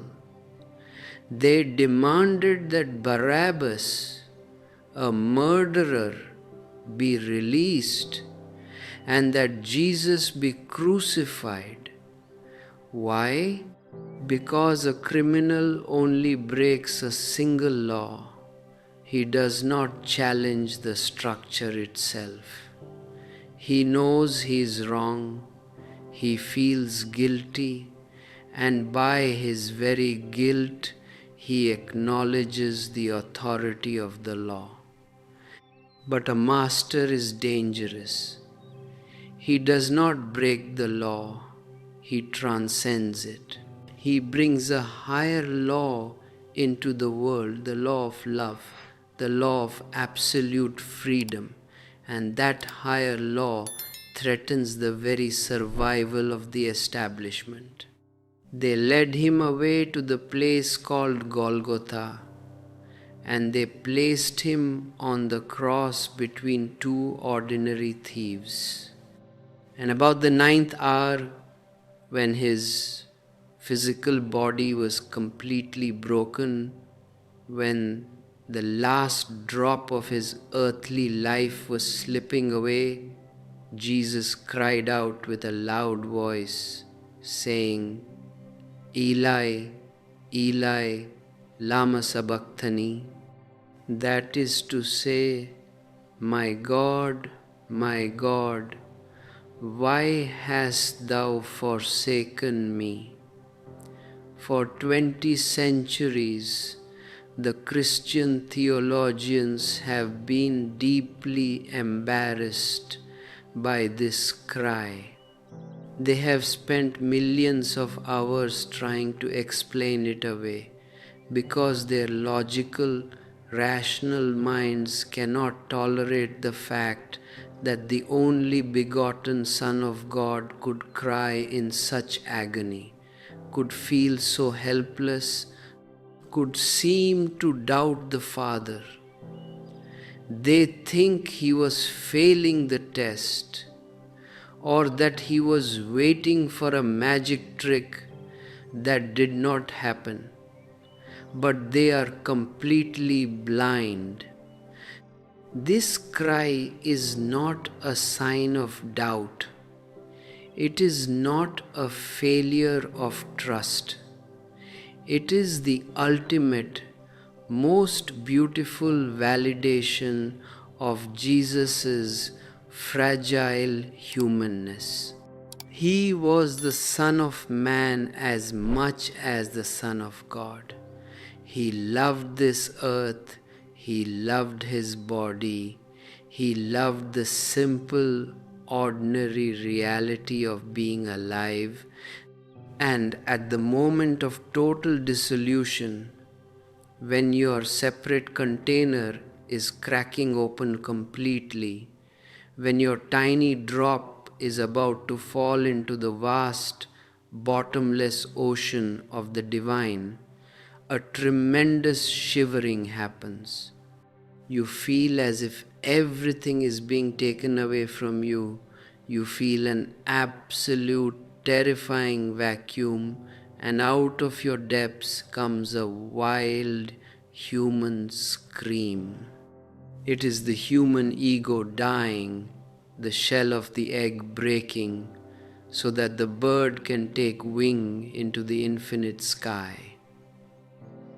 If you are beginning to feel this immense, shattering fire of awareness breaking through your own inner armor, do not try to run away from it. Lean into the intensity of this moment. Let your insights become a shared transformation by writing your thoughts in the comments section below, creating a living communion with other travelers on the path. Subscribe to this vertical channel of truth to keep your spirit aligned with the eternal now, and share this video with those who are ready to hear the uncensored reality of life. If you want to support this work, to help us provide this clean space of meditation for thousands of thirsty hearts across the world, consider clicking the join button to enter our inner circle, or use the super thanks option to offer a gift of appreciation from your heart. Our ebooks are also available, preserving the raw, unrefined essence of these insights for your daily contemplation. Let your support be an unmotivated sharing, a natural overflowing of your inner joy. When Jesus cried again with a loud voice, he yielded up the ghost, surrendering his separate identity totally into the hands of the Father. And behold, the veil of the temple was rent in twain from the top to the bottom, and the earth did quake, and the rocks rent, and the graves were opened, and many bodies of the saints arose. Do not look at these words through the narrow, literal eyes of a historian or a scientist, for they are describing a poetic cosmic truth. We are not separate islands. We are a single, interconnected continent of consciousness. When a peak of human awareness like Jesus is crucified, the whole existence vibrates with the shock. When a precious flower drops its petals, the whole existence feels the deep, majestic sadness. The grave's opening means that the present moment contains the entire past and the entire future. In you, right now, all the ancient seers, all the past Buddhas, all the future Christs are converging. You are not a tiny, separate thing. You are the very center where the whole cosmos meets. But you go on living as if you had a private intelligence of your own, completely closed within your small hut of desires, ambitions, and worries. You carry your past around with you like a heavy load of dead bones, and you go on projecting your future like a beautiful mirage, completely missing the only reality that exists, the here and the now. My whole effort is to pull you out of this horizontal sleep, to shake you out of your comfortable delusions, to force you into the vertical dimension of the present. It is in changing that things find repose, and out of discord comes the fairest harmony. God is day and night, winter and summer, war and peace, satiety and want. Do not choose. Do not judge. Do not try to be exceptional or extraordinary. Simply accept the totality of your being as it is, with no evaluation, and suddenly you will find that the horizontal line has disappeared. You are no longer a person, you are a presence. You are no longer a part, you are the whole. The ancient community of the desert, the men of perfect holiness, understood this secret. They separate themselves from the habitation of unjust men and went into the wilderness to prepare the way of the Lord through the continuous, intensive study of the law. They knew that the outside world was a pathless wilderness built on the waters of lies, a complete chaos of social hypocrisies. But inside their sacred enclosure, they dug a well of plentiful water, the well of living consciousness.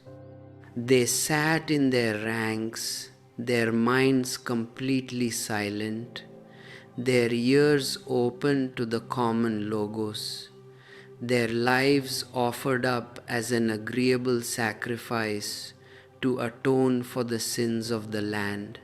They did not light their altar in vain, because they were totally present there, empty of themselves, full of the divine. You must become this well of living waters within your own self. You must be willing to pass through your own Gethsemane, to face your own inner darkness, to carry your own cross daily without any complaint or guilt. Do not listen to your private mind, which is a continuous spouter of deceptions, always tempting you to run away back to your old secure prison.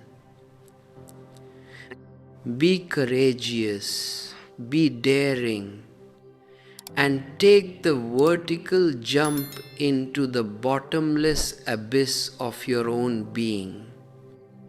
The Master is here, the universe is ready, the hidden harmony is playing its eternal music all around you. Open your doors, let go of your limitations, and let the living waters of the divine flood your emptiness to the very brim. Rise, let us be going. Behold, the hour is at hand, and the whole sky belongs to you. This ultimate realization that you are the whole brings us to the very end of our journey through the censored sands of antiquity, where the final columns of the ancient scrolls open up a vision of absolute cosmic reconstruction. When you are rooted in the vertical dimension of the present, you are no longer a victim of time.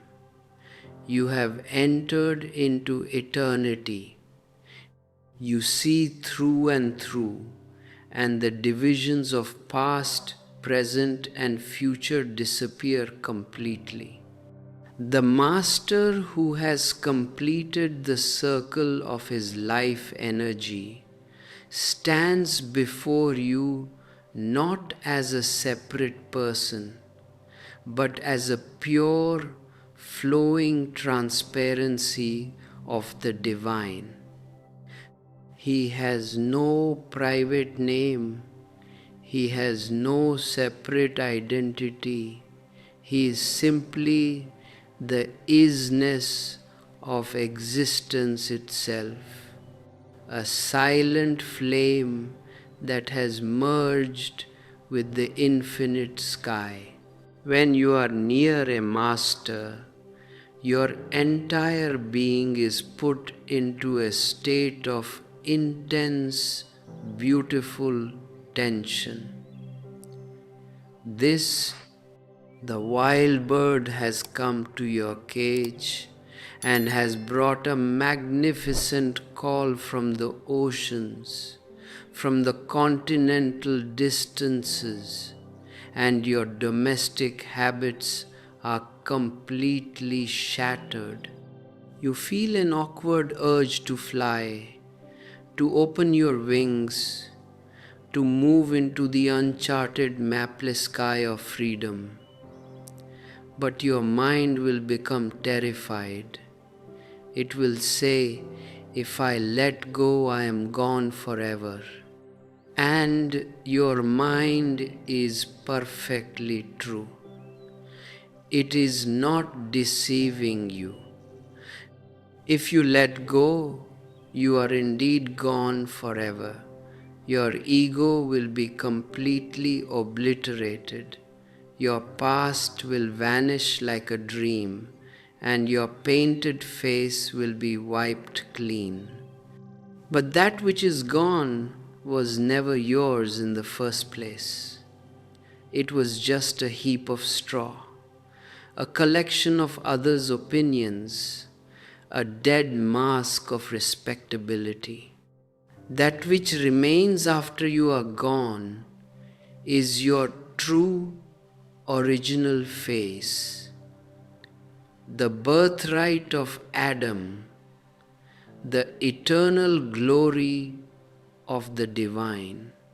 If this supreme call of freedom has touched the very marrow of your bones today, do not allow it to remain just a passive memory when you leave this space.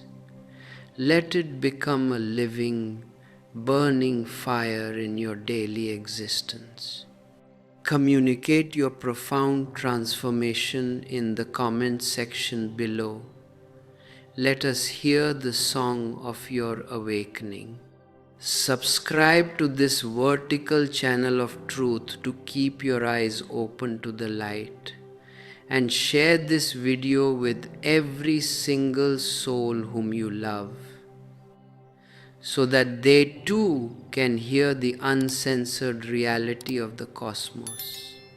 If you feel a deep, wholehearted calling to support this work, to help us keep this sanctuary of non-doing open for thousands of thirsty hearts across the earth, consider clicking the join button to enter our inner circle, or use the super thanks option to offer a gift of love from your heart. Our ebooks are also available for your deep study, preserving the sacred blueprints of eternity.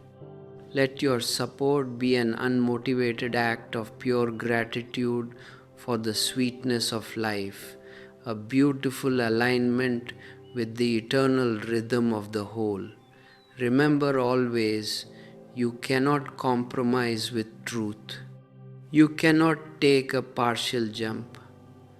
You cannot move on two boats together when they are moving in opposite directions.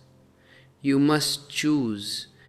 Either you remain a domestic sheep in the safe, pale, mediocre herd of the crowd, or you become the largest sheep that goes astray into the deep wilderness of its own aloneness.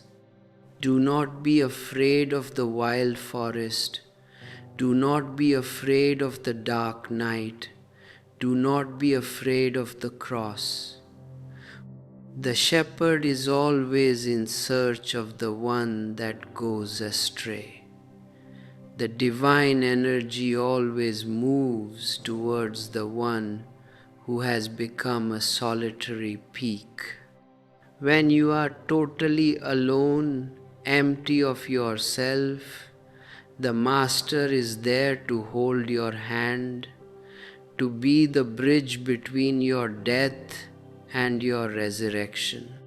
The ancient community of Qumran stored their precious scrolls in the dark caves and disappeared into the silence of history, leaving no footprints in time, but becoming an eternal testimony to the search for perfect holiness. They knew that the kingdoms of this world are just travelers' inns, temporary oases that will all come to dust. They chose the eternal, they chose the deathless, they chose the well of living waters.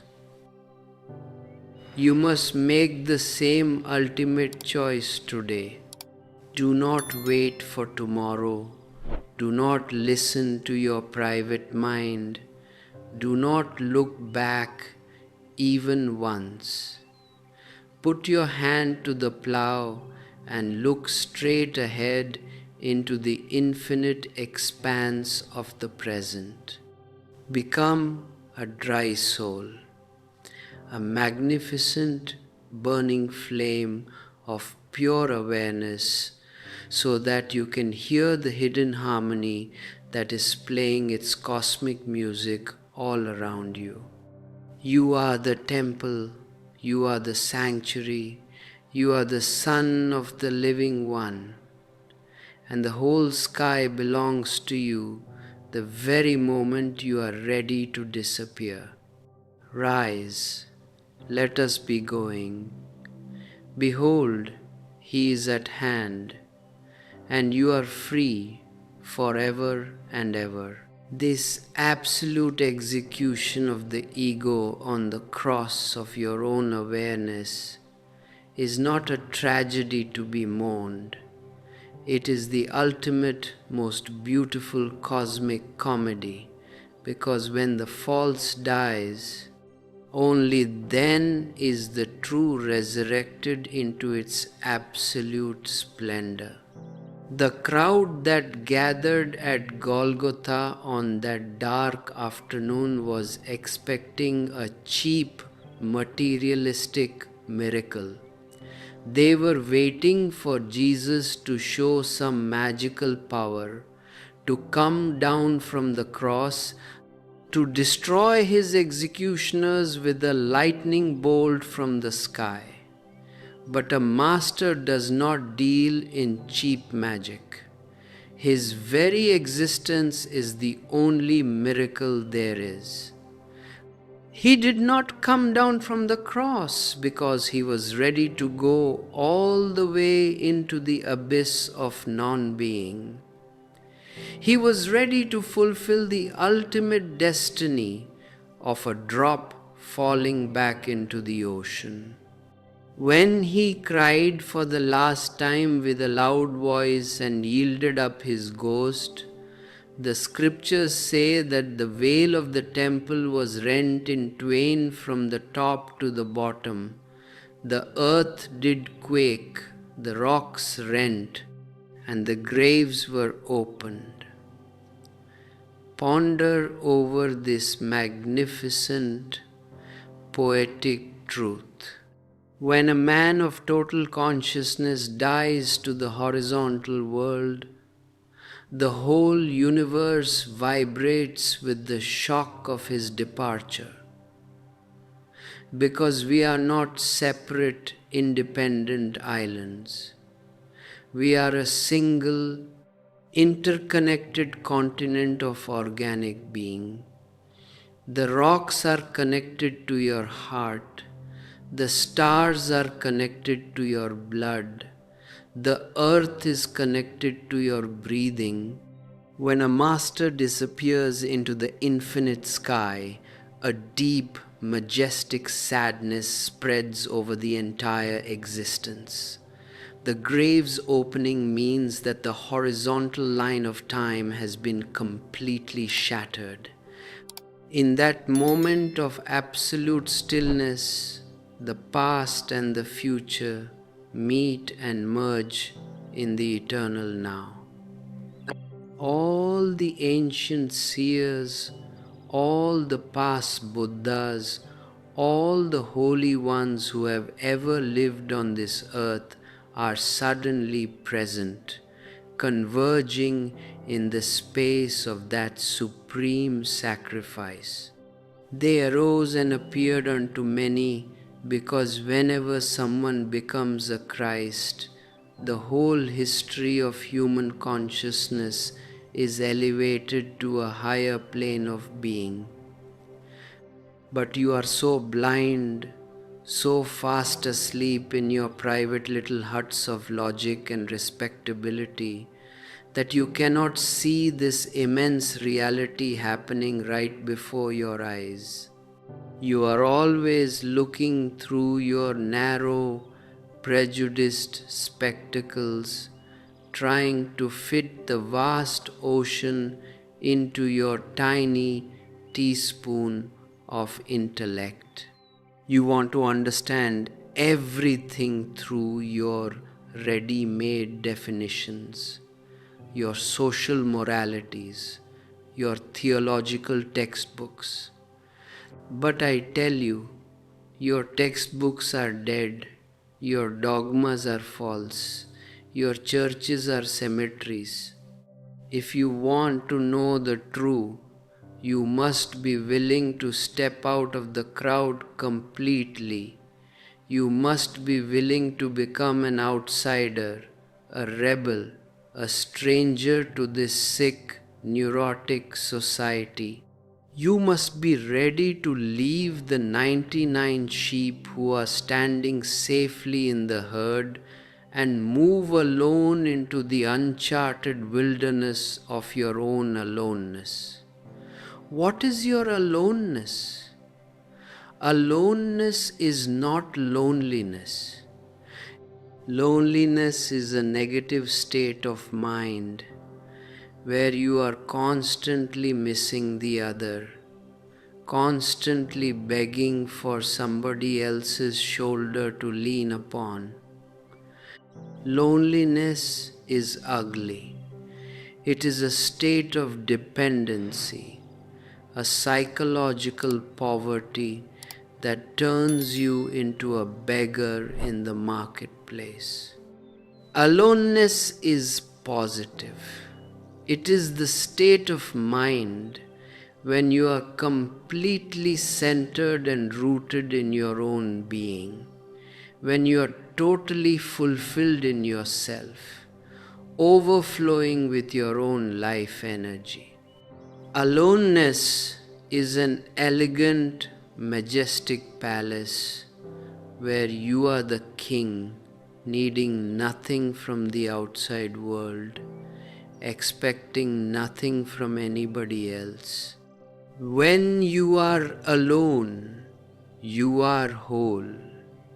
And when you are whole, you are holy. Only a person who has come to terms with his own aloneness is capable of true love, capable of true relationship, because his love is not a manipulation. His love is not a method to possess or use the other person as a drug to escape his own boredom. He does not enter into a relationship out of poverty. He enters out of pure affluence, out of a luxurious desire to share his overflowing bliss with another fellow traveler. He does not create an imprisonment for the beloved. He gives her wings. He opens the vast sky of freedom for her, because he knows that freedom is the only atmosphere in which love can breathe and grow. Two lonely people always face each other, confronting each other, trying to exploit each other's emotional resources, and they create a mutual hell for themselves. But two people who have mastered their aloneness do not face each other. They hold hands and face the full moon high in the sky together. They face the vast, mysterious music of existence together. They move on a glorious vertical pilgrimage towards the ultimate. To move on this vertical pilgrimage, you must learn the art of total listening. Listening is learning, and learning is knowing, not knowledge. Knowledge is a finished, dead product accumulated in your memory. Knowing is an ongoing, river-like process happening always in the present moment. When you listen to me, do not listen through your past information. Do not listen through your theological prejudices. Do not go on making a continuous commentary within your head saying, "This is right, that is wrong, this fits with my Bible, that goes against my Gita." If you are commenting, you are not listening. You are just a dictaphone talking to a tape recorder. You are missing the subtle fragrance of my presence. You are missing the silent gaps between my words where the true logos resides. Be completely vacant, empty, silent like a mirror. Let my words pass through and through you without any resistance, so that the seed of truth can fall into the rich, tilled soil of your heart and sprout on its own into a magnificent tree of light. The crowd lives in an eternal postponement, always using tomorrow as a shield for its sins, always creating artificial arrangements to live while refusing to live right now. The mind says, "Tomorrow I will meditate, tomorrow I will become holy, tomorrow I will surrender," but tomorrow never comes. It is a mirage invented by your ego to keep you asleep. This very moment is the only moment there is. Here is the only space. Now is the only time. If you are not alive right now, you will never be alive. If you do not take the jump into the present, your whole life will remain a cheap rehearsal for a drama that never starts. You will die before your preparations are complete, and death will find you with absolutely empty hands, a hollow man stuffed with the straw of futile ambitions and meaningless possessions. Look at the absolute stupidity of your horizontal life. You have accumulated so much information, you have gathered so much wealth, you have achieved so much prestige in the eyes of others, but what about your own eyes? When you close your eyes and look within, are you not just a dark, shivering, terrified vacuum? You carry your hell inside you, and you think that by changing your external situations, by going to a temple or a church, by escaping to the mountains, you will find peace. No, you cannot escape from yourself. Wherever you go, you will carry your old sleeping mind with you. You will create the same anxieties, the same miseries, the same conflicts all over again, because you are the cause of your own world. The only way out of this hell is a deep attitudinal conversion. You must stop trying to change the circumference, and you must let your center be completely transformed. This transformation is what I call the hidden harmony, the ultimate dialectics of existence, where all dualities are absorbed into a single vibrant symphony. God is day and night, winter and summer, war and peace, satiety and want. Do not choose, do not judge, do not try to separate the tree from its roots.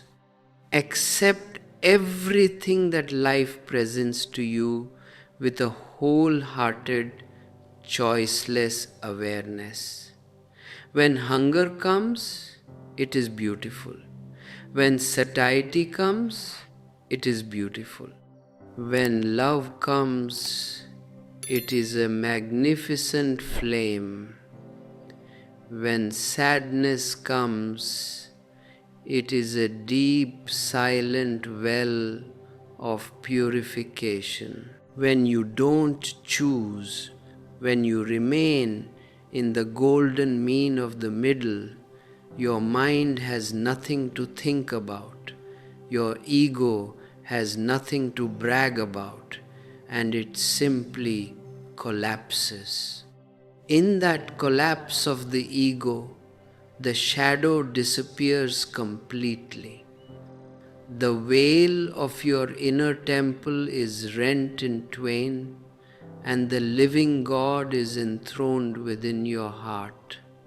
This is the message that has been hidden from you by the professional caretakers of institutional religions for 40 long years. They have censored the scrolls, they have locked away the fragments, because they are terrified of this raw, uncensored, vertical truth. They want you to remain part of the 99 sheep, because as long as you are a submissive herd, they can rule over you. They can sell you their cheap consolations. They can exploit your guilt and your fear. They have turned religion into a dead trade, a professional livelihood, while for a master, religion is a living, dangerous revolution of the spirit. I am not here to give you a character. I am not here to give you a code of behavior. I am not here to make you a respectable citizen of this sick society. I am here to destroy your character completely, to pull out your psychological earplugs and to push you out of your comfortable horizontal cages into the wild vertical sky of pure freedom. Look at the absolute beauty of this freedom. when you are free from your past, when you are free from your character, you become unpredictable, spontaneous, alive like a river. You do not carry ready-made answers in your head. You simply respond to each moment out of your total mindfulness. You become like a little child again, innocent, virgin, full of wonder and amazement at the mystery of existence. A butterfly gives you a surprise. A green leaf fills your heart with poetry. A bird singing in the morning becomes an ultimate prayer. You don't need to go to a church or a temple to find God. You look at a stone, you touch a tree, you sit by the cooking fire, and your whole being resounds with the realization, here, too, are the gods. Everything becomes a sacrament. Every ordinary act becomes a deep celebration of the divine. This is the ultimate secret that Jesus was trying to communicate to his disciples on that last night during the Passover supper. He took bread and gave thanks and brake it and gave unto them, saying, This is my body, which is given for you. This do in remembrance of me. Likewise also the cup after supper, saying, This cup is the New Testament in my blood, which is shed for you. He was not performing a physical ritual. He was giving them an existential testament in blood. He was saying, Let me move deep down into your body. Let me become your blood. Let me circulate in your bones. Let me become your very marrow, so that you do not just know about me, but you live me, you breathe me, you become me. Do not let me remain just an object of your knowledge, a theory in your head. Let me become your very being, your innermost center.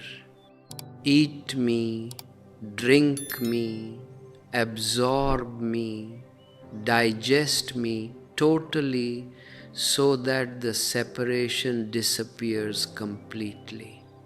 And my Father and I are one within your own heart. But the disciples were too heavy with the moisture of sleep to understand this wordless transmission. Even on that final night, while the Master was sweating blood in the Garden of Gethsemane, facing the ultimate crisis of his earthly existence, they fell asleep 3 times. Their eyes were heavy, their flesh was weak, and they preferred the short, false comfort of oblivion to the immense challenge of watching with the living Master. They missed the moment, they missed the opening of heaven, they missed the descent of the Holy Spirit, because they were not present there. They were absent, dreaming their private dreams. And when the enemy approached with swords and staves, led by the intellectual ego of Judas, they all forsook him and fled. They left him completely alone, without hands, a pure vacancy, on the cross. Do not let your life be another chapter in this tragic history of human sleep. Do not wait until your final hour to realize that you have wasted your entire existence in accumulating the dry straw of this horizontal world. Awaken now while you are here with me, while the vertical channel is open, while the hidden harmony is playing its eternal music all around you. Dethrone your ego, drop your private intelligence, and let the universal logos flow through your emptiness like a flood. Carry your cross daily with a joyful, surrendered heart, saying to the universe, "Thy will be done, not mine." Become a dry soul, a magnificent flame of pure awareness that always moves upwards, completely untouched by the muddy gravitation of the earth. If your heart has heard this dragon singing in the dry wood, if your soul is beginning to melt under the immense grace of this living Master's presence, do not let this moment of intensity be lost in the horizontal line of postponement. Take a step right now to keep this flame burning, to become an active collaborator in this spiritual revolution. I want you to express your inner transformation right here in this very moment. Write a comment below. Tell us what is happening to your consciousness as you listen to this unfiltered truth. Let the other seekers in this community feel the vibration of your heart. Like this video, share it with everyone you care about so that this light can penetrate into the dark cellars where humanity is sleeping. Subscribe to this channel to keep your eyes open to the vertical dimension of eternity and join our shared caravan of truth. To deep dive into the raw, unrefined maps of this cosmic awakening, to help us preserve this sanctuary of non-doing, so that it can continue to bring the living waters of the well to thousands of thirsty souls across the earth.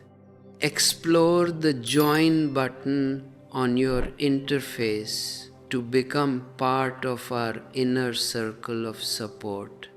You can also utilize the super thanks option to offer a spontaneous gift of love and appreciation from your heart, a beautiful token of gratitude for the sweetness of life. For those who are ready to read the complete, uncensored blueprints of the ultimate reality, you can find our ebook, The Hidden Energy Protocol, Reclaim Your God Mode, in the description below.